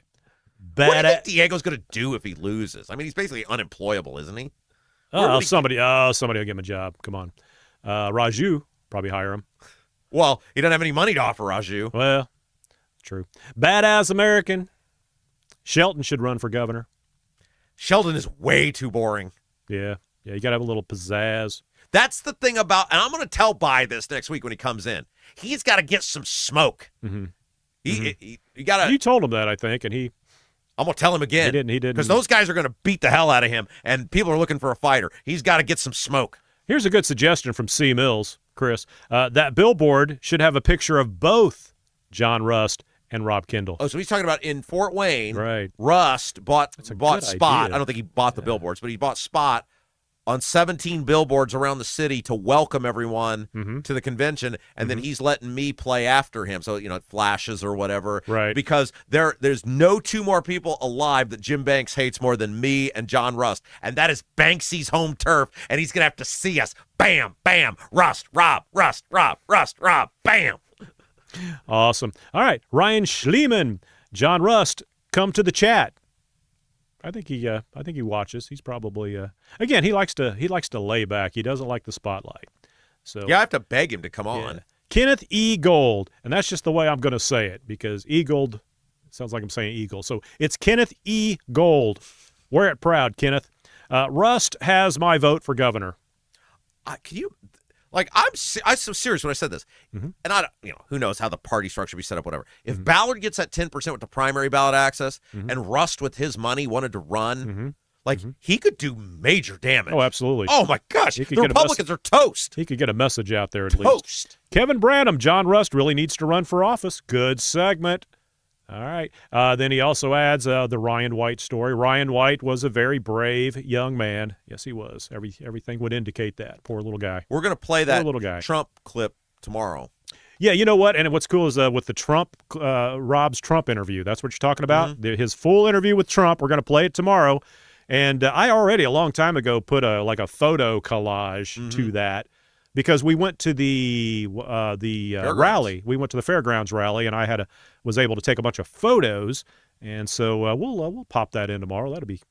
Do you still have probably that? Looks like crap now because I did it a few years ago. Oh yeah, but it was cool. But it sounds good. Hey, that's the point, right? So you don't need me to pull. You can pull all that. Yeah, I got it. Okay, I got it. Yeah, it's already ready to go. Yeah. MLM. So we'll play the video. That's why I get paid the big money, man. We'll play the video feed of it then. That's what I'm saying. Oh, cool. Yeah, okay, way to catch up. Thank you. MLM Warriors, the mug has returned. Yes, it has. The mug has returned. All right. Okay, and by the way, a bunch of people were like, so you're going to Freedom 95.9 because the mug is Freedom 95.9. No. The mug is for John Rust. It's Rust's show. He has a mug for his show. That's why the mug is up there. MLM Warriors also asked, how's Rob's garage door? It has been, it's, okay, so here's what happened. So it's not up. Well, the garage door has been fixed to the extent of it is now closed. Okay. It is being fixed. Our fine friends from Garage Doors of Indianapolis, Ron, our buddy there, taking good care of me. So it is being, should get Ron on fixed. Yeah. Ron's awesome, man. He's a character. I got to go have lunch with Ron soon. Oh, yeah. He's in Ron has property all across the continent. I could use some hair, like replacement up there, some more AstroTurf, and a garage door. See if you can get that for us.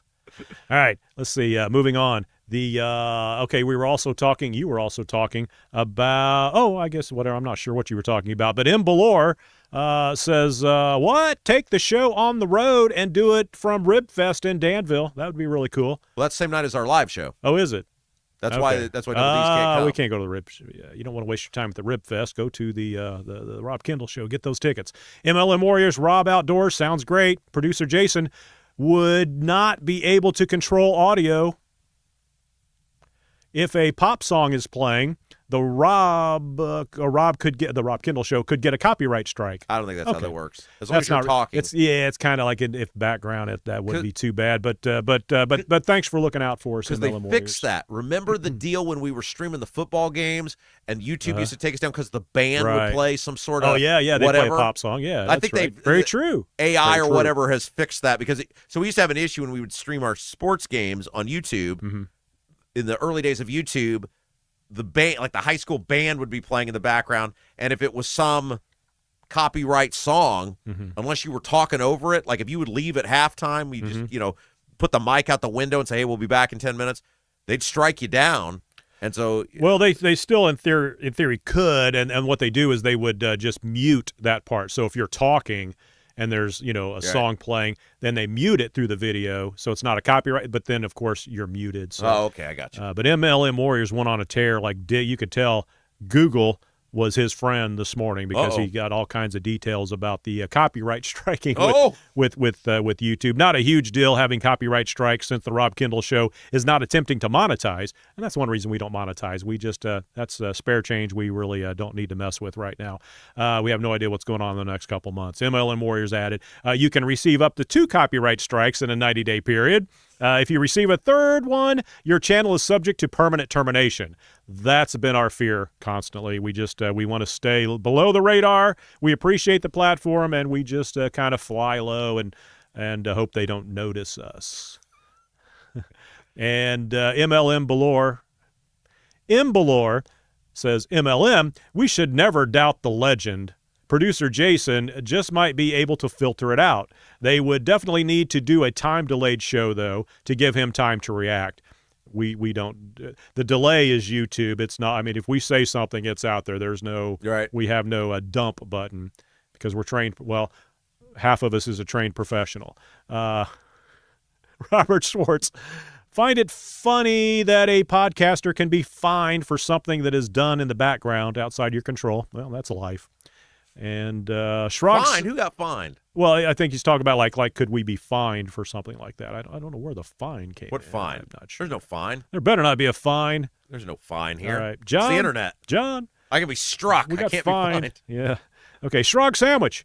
If any. Okay. Shrog Sandwich is making shirts. Okay. Shrog Sandwich is making shirts with the Tippy Toe Diego logo, or artwork, which was awesome that she's doing. You can find that at Producer Jason on Facebook, by the way. You can go like that page and find this drawing on there, or you can go to Shrog and find it as well. She's making some shirts and wanted to find out if anybody would like a shirt that they would wear to the live event at Mad Hatter, and that'd be awesome. And, of course, I told her put my order in, extra large. Unless it's like a really cheap shirt, then it would be XX because it shrinks up. And my problem is it shrinks down up, and then it looks like I got like a little me and Britney Spears with the belly shirts. Is that what they call them? Little belly shirts there. And And I look better than she does in one. But Andy Engel, we'll leave it with this. Good old Andy finishing us off today. You know what sounds really good in about 2 hours from now, which was about an hour ago? Some pulled pork from Double D's Barbecue. There you go. In Clayton. Good. Good idea. There we go. By the way, real quick, Rob, you sent out a bunch of packages. I've been meaning to ask this. You sent out a bunch of, we had a little thing where we sent out a bunch of books. I'm curious if anybody actually read the books. If you've read one of the books that we sent, because we sent you one of Rob's and one of mine, if you've read either one of those, maybe tomorrow let us know. I'm just curious how that might, how they were received. Did you give out a pity, or did you actually check out the merch? Did you give us money out of pity? Oh, that's right. Which is fine. We'll take pity money. That's no we problem. don't care. Yeah, that's fine. You can use the book as a whatever, paperweight, whatever you want to do. But just curious because we sent quite a few, didn't we? Yeah, All quite a few. Okay, that'll do it for me. This is brought to you by Black Sheep Plumbing. Thanks, John McKinney and John Rust for the third hour. So long, everybody. Hey, guys, before we go today, don't forget, if you're looking to buy or sell a home, having the right advocate in your corner is key to get the desired result. Not just somebody that's going to show you some homes, or not somebody that's just going to show your home. Somebody that sits down with you, comes up with a game plan, and is a fighter for you to get the best price for your house and put you in the best house as the new home at the best price. Loren Wilson, Indiana lifer, military vet, Rob Kendall Show fan.